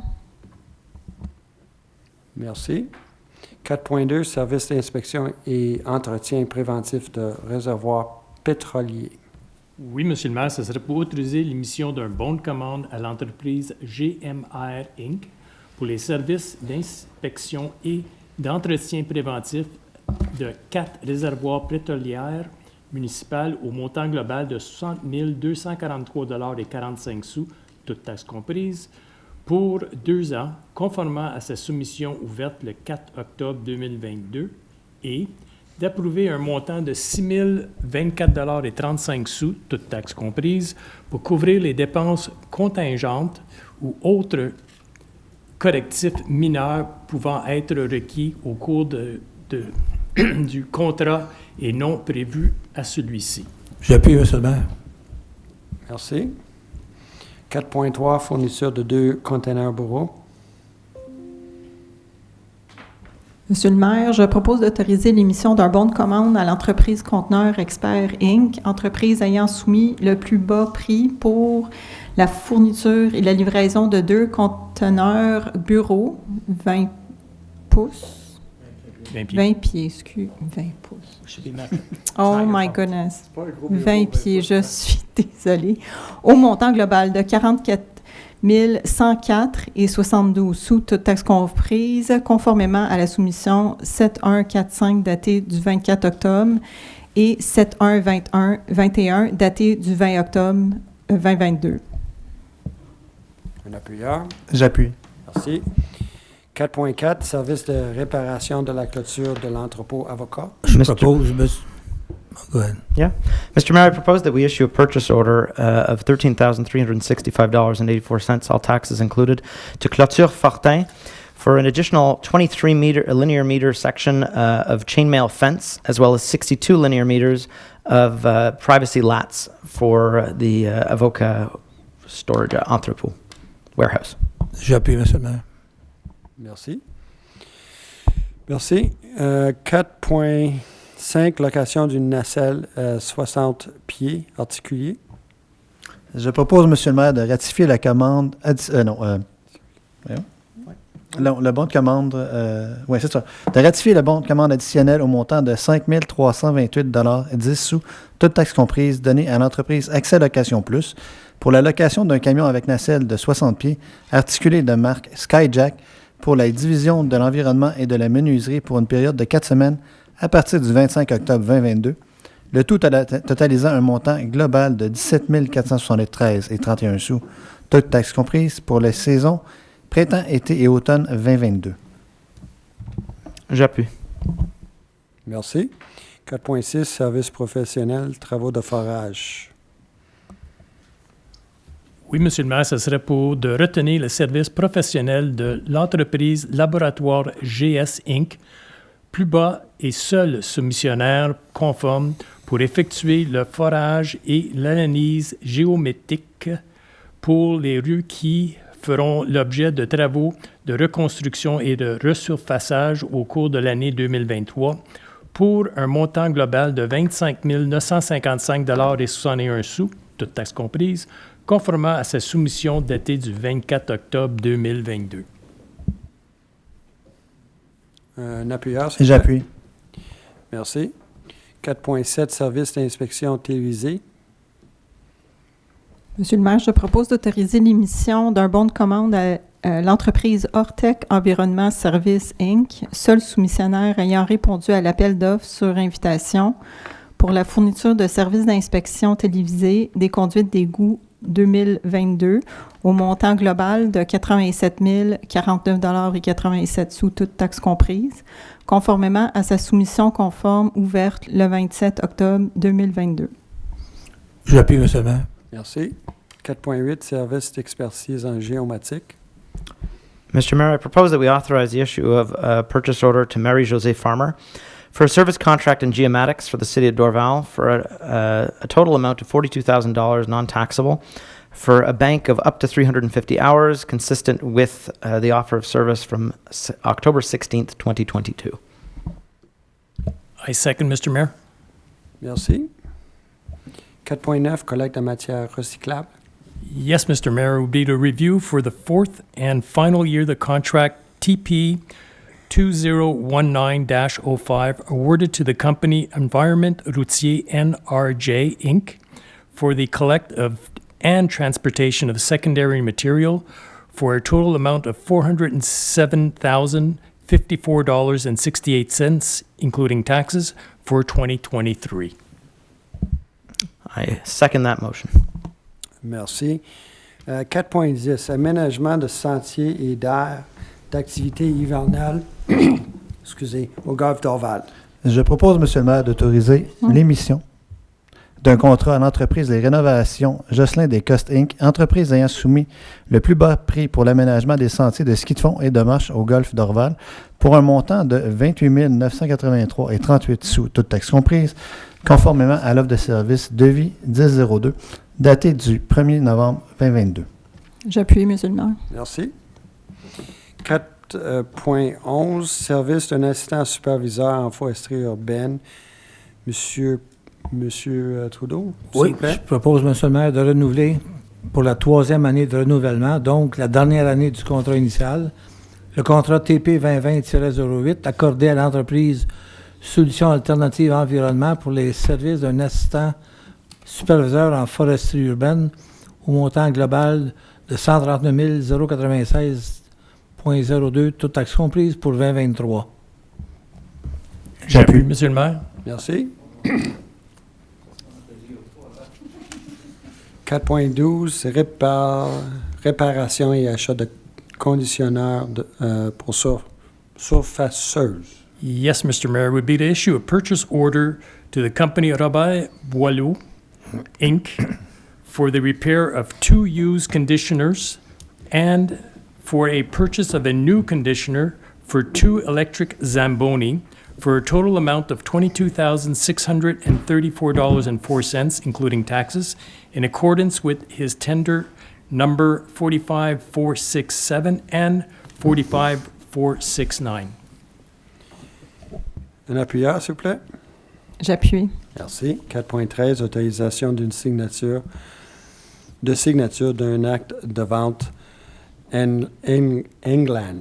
Oui, Monsieur le maire, je propose d'autoriser le maire et la greffière à signer pour et au nom de la Cité d'Orval un acte de vente entre England Inc. comme vendeur et la Cité d'Orval comme acheteur pour l'acquisition sans garantie au risque et péril de l'acheteur du lot 6398493 du cadastre du Québec, circonscription foncière de Montréal, pour un montant de 17 246,25 toutes taxes comprises, représentant le coût d'achat du terrain, et un montant de 10 232,78 toutes taxes comprises, représentant le coût d'un nouveau certificat de localisation, selon l'estimé du prix obtenu, et joint au dossier décisionnel 2022-11-012-417, le tout selon les termes et conditions apparaissant au projet d'acte de vente, joint au dossier décisionnel 2022-11-012-417, ou tout autre terme et conditions qui sera jugé dans l'intérêt de la cité, et d'autoriser le maire et la greffière à signer pour et au nom de la cité d'Orval tout autre document requis pour donner effet à la à la présente résolution. C'est suite à la question qui avait été posée ce soir par Mme Glodecki, en fait, c'est le 3e achat. Donc, il reste un coin de l'intersection à être réglé pour que toute l'intersection Aimus et André soit complétée en bonne et due forme. Merci. J'appuie. Excellent, merci. 4.14, achat de 4 chargeurs sur roue.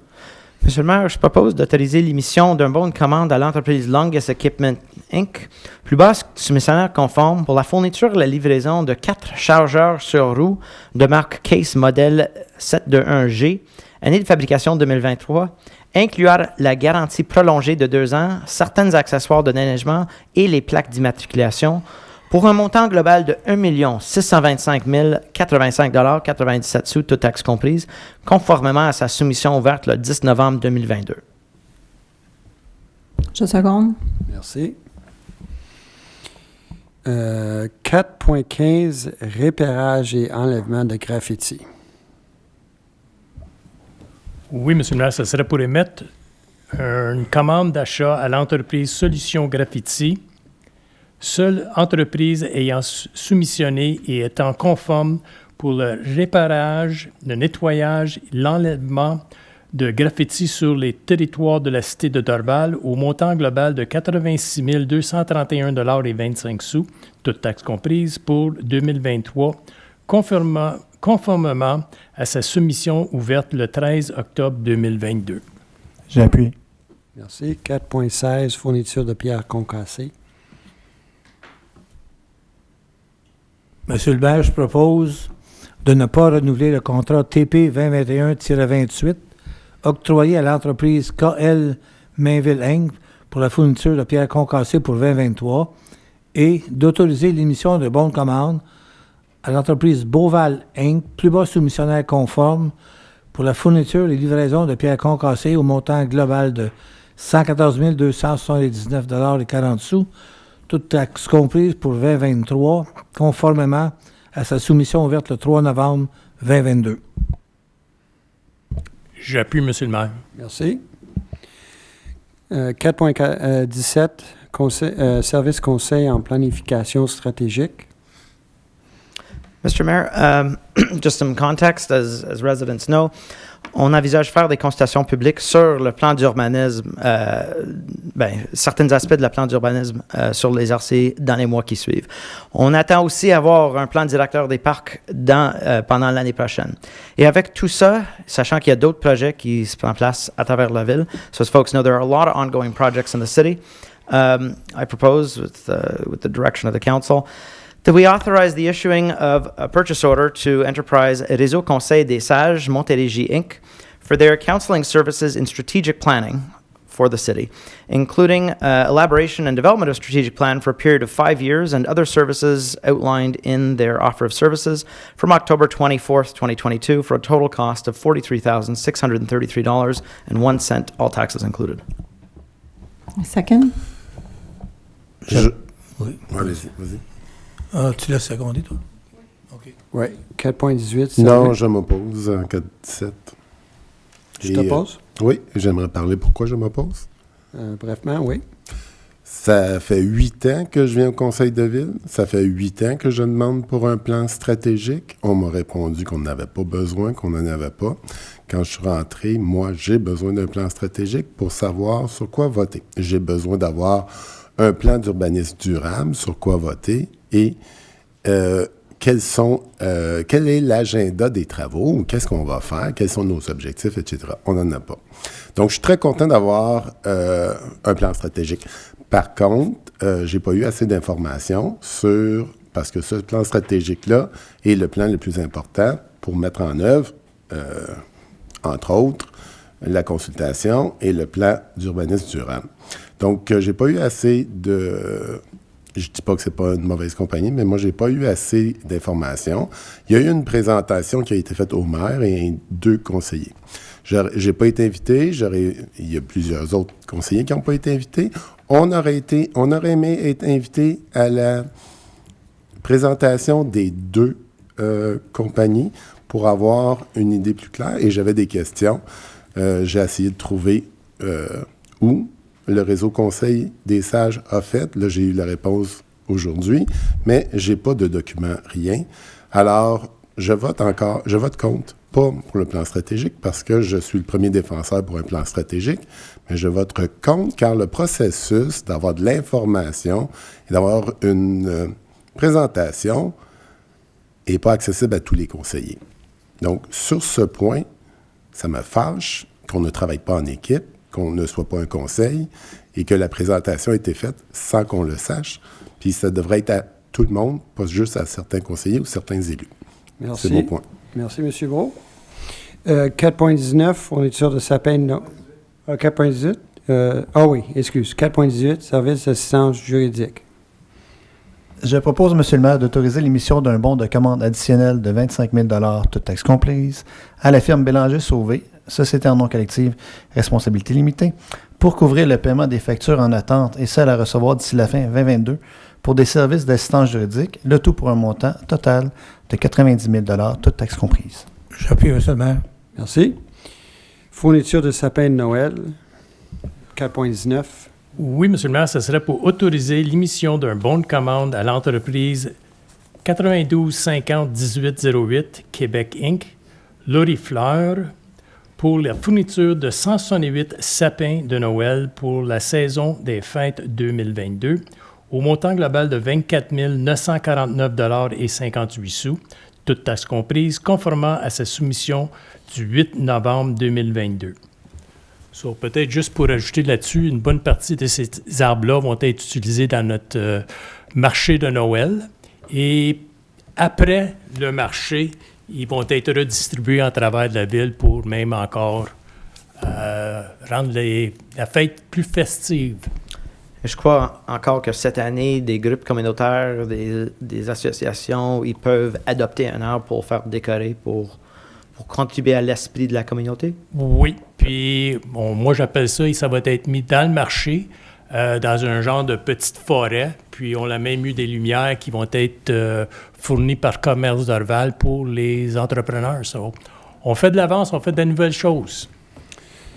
Merci. On a besoin d'un appuyeur. Oui, Madame Bilodeau.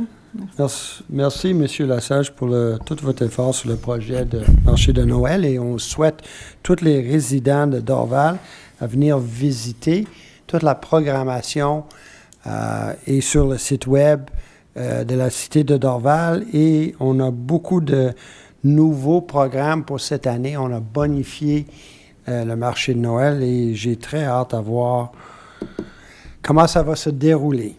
4.20, achat d'ordinateurs portables et stations d'accueil. Monsieur le maire, je propose d'autoriser une commande d'achat à l'entreprise Dell Canada Inc. pour la fourniture des ordinateurs portables, particulièrement des stations d'accueil pour ordinateurs portables, jusqu'à concurrence de 22 228 12 sous, toutes taxes comprises. J'appuie. Merci.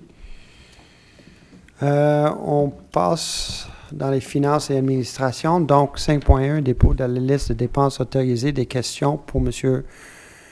Rouleau. C'est bon. Non, c'est beau. 5.2, autorisation de dépenses de réclamation.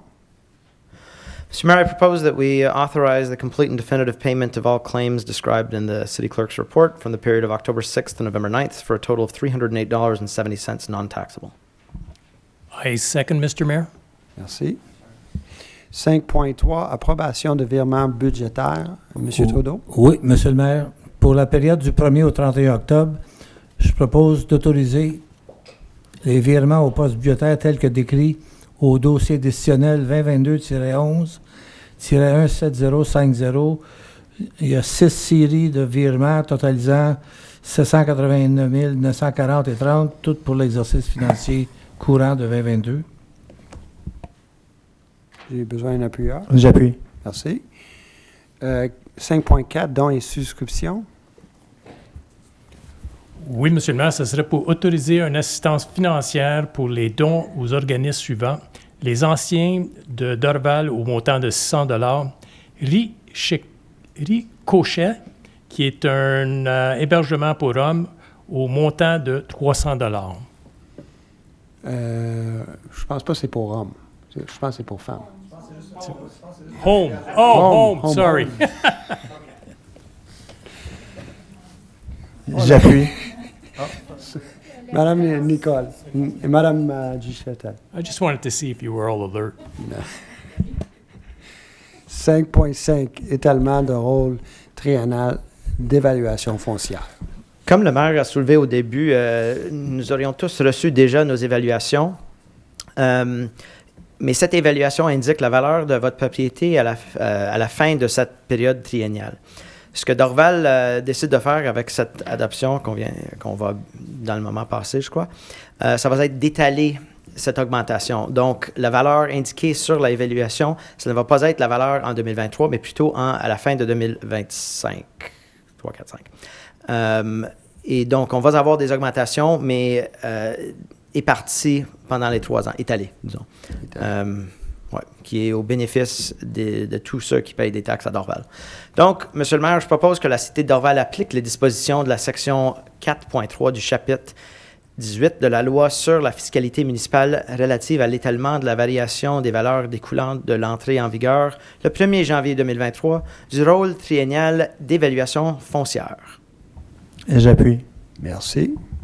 5.6, contribution 2022, PME Ouest de l'île.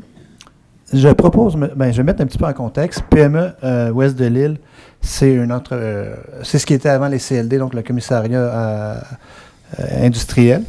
Donc la contribution de Dorval, c'est ce qu'on va voter présentement.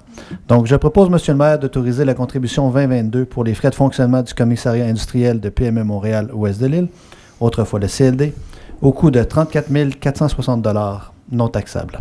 J'appuie, Monsieur le maire. Merci. Très bonne organisation qui aide beaucoup de nos petites PME ici à Dorval. Et s'il y a des PME qui aimeraient savoir plus, ils ont juste à nous téléphoner et on va expliquer comment être impliqué avec PME Ouest de l'île. 5.7, radiation des créances. Mr. Mayor, I'd like to... Eric, oui. I'd like to authorize the write-off of bad debts appearing in the table attached on file 2022-11-012421.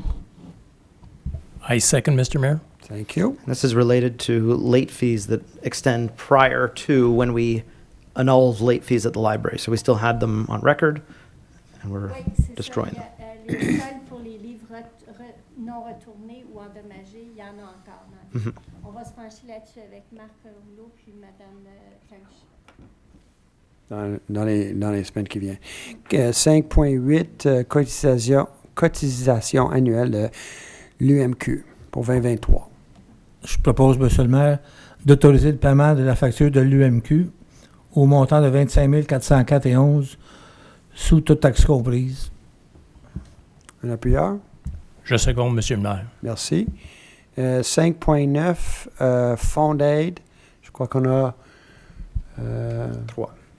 3. Monsieur le maire, j'aimerais proposer l'autorisation d'une assistance financière dans le cadre du programme créé par le Fonds d'aide et de soutien aux citoyens et de citoyennes de Dorval aux personnes qui suivent. Alex Banou, subvention au montant de 809,06 $. Jacob Jacques, subvention de 771,93 $. Et Ding Jung Woo, subvention de 4 689,64 $. Le tout financé par une affectation du Fonds d'aide et de soutien aux citoyens et citoyennes de Dorval. J'aimerais juste ajouter que les deux premiers, M. Banou et M. Jacques, sont de jeunes hockeyeurs à haut niveau dorvalois et Mme Wu et sa famille font de l'escrime à haut niveau et compétitif. J'aimerais ajouter que ce sont mes anciens joueurs de hockey. Je suis très fier d'eux qui sont allés jusqu'au bout. Alors, très fier représentant. Tu veux l'appuyer, donc? Oui, je l'appuie. Bon.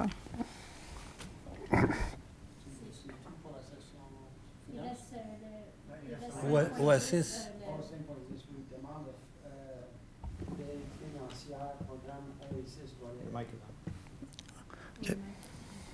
Je vais mettre un petit peu en contexte. C'est un projet pilote sur la rue Starling pour la réhabilitation des fossés. Donc, je propose, Monsieur le maire, que le conseil municipal autorise le dépôt d'une demande d'aide financière au programme Oasis, volet 1, offert par le ministère de l'Environnement et de la lutte contre les changements climatiques. Que la directrice de l'aménagement urbain soit autorisée à signer pour et au nom de la cité de Dorval tout document utile et nécessaire afin de donner plein effet à sa présente résolution. Que la cité de Dorval s'engage à respecter les modalités du guide qui lui sont applicables. Que la cité de Dorval s'engage, si elle obtient une aide financière pour son projet, à payer sa part des dépenses admissibles. J'appuie. Merci. Avant qu'on procède... Est-ce qu'il manque un point dans l'ordre que nous avons? Celui Non, qu'on a parce que ajouté? j'avais réussi à l'ajouter. Puis il y a les 3 noms. Il y en avait 3 ou 4? Oui, il y en avait 3.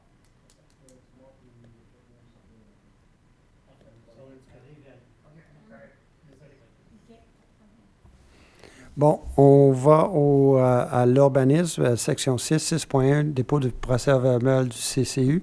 Est-ce qu'on a des questions pour M. Lesage? Tout est beau, merci. 6.2, dépôt d'un rapport comparatif des listes de permis pour octobre 2022. Des questions? Merci. 6.3, plan d'implantation et intégration architecturelle.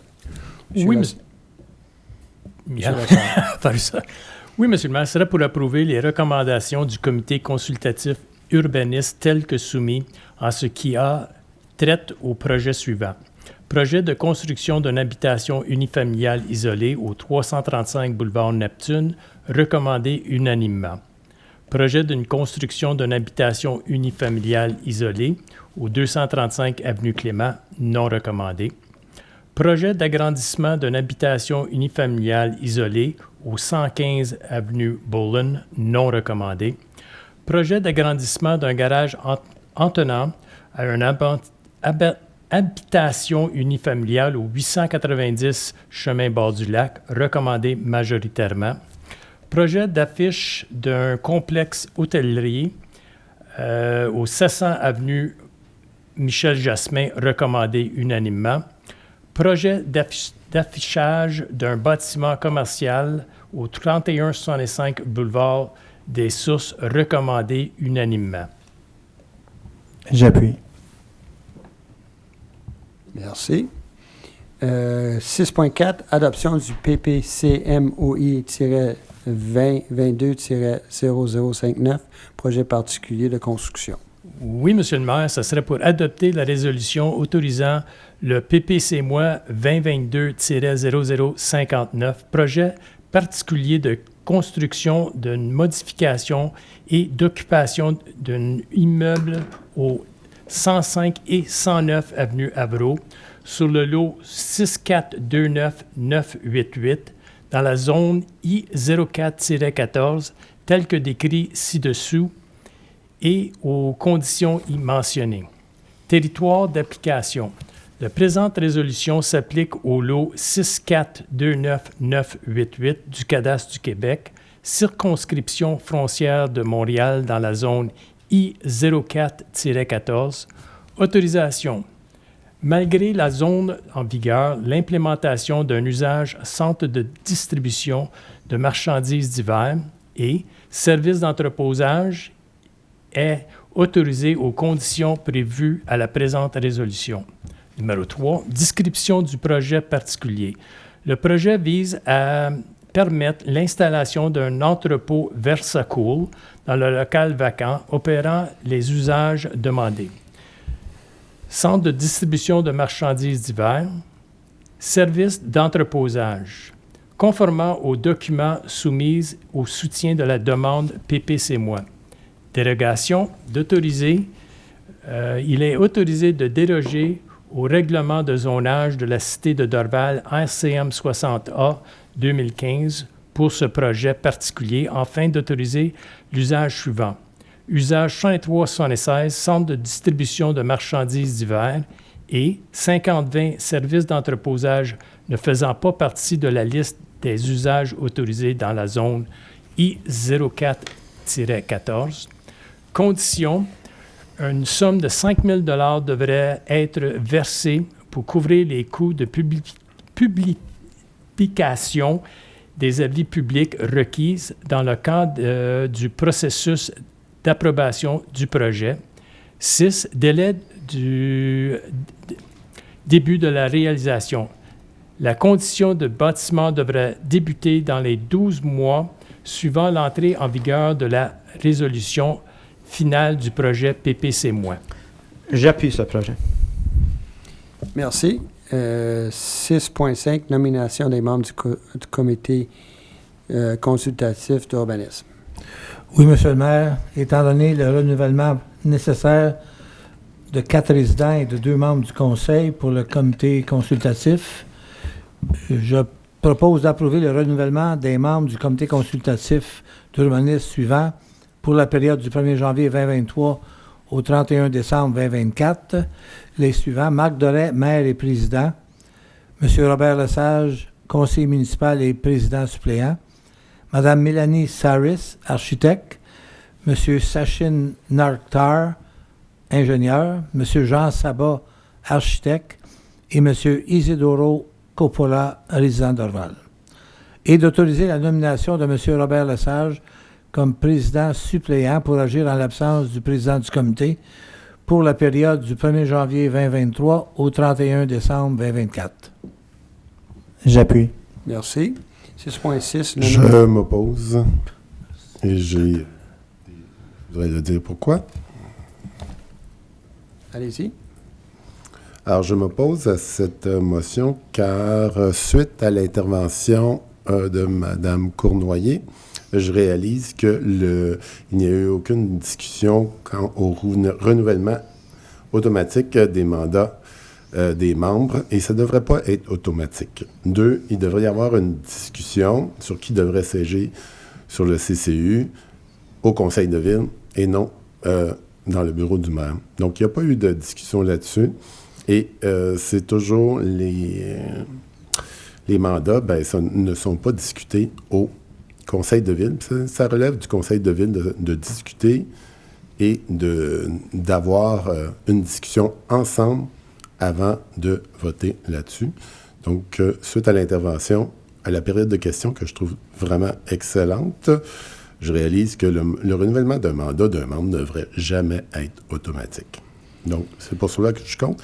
Et je suis pour un conseil local du patrimoine, ce qu'on n'en fait pas assez, car Dorval a vraiment besoin, on a eu des erreurs dans le passé, on a besoin d'un conseil local du patrimoine. Merci, M. Beau. J'aimerais peut-être te corriger. D'accord. Les décisions des membres du CCU ne sont pas faites dans le bureau du maire, mais viennent de recommandations de la directeur des urbanismes. Désolé pour la confusion. Je ne voulais pas dire les décisions. Je voulais dire les décisions de qui siège en tant que conseiller. Merci pour la clarification que je ne trouve pas très claire. Ben, je veux Anyways, dire, on continue. on n'a pas discuté sur qui devrait siéger et un renouvellement, ça ne se fait pas automatique et ça ne se fait pas dans le bureau du maire, mais savoir qui devrait siéger, ça appartient au conseil municipal. Merci, M. Beau. 6.6, nomination des membres du comité d'études des démolitions d'immeubles. Je propose, M. le maire, d'approuver la nomination de Marc Doré, maire, de Robert Lesage, conseiller du district 3, et de Paul Trudeau, conseiller du district 1, à titre de membre du comité d'études des démolitions d'immeubles, le CDI, pour la période du 1er janvier au 31 décembre 2023.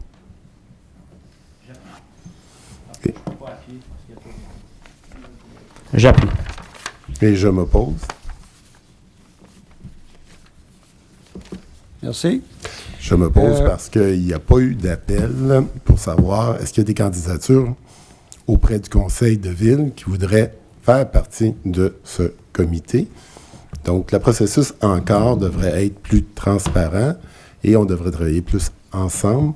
En tant que conseil, on est tous des élus et ensemble, on devrait prendre plus de décisions. Merci, M. Beau. Section 7, divers projets. On n'a rien ce soir. Section 8, ressources humaines. 8.1, confirmation de permanence. Assistante greffière.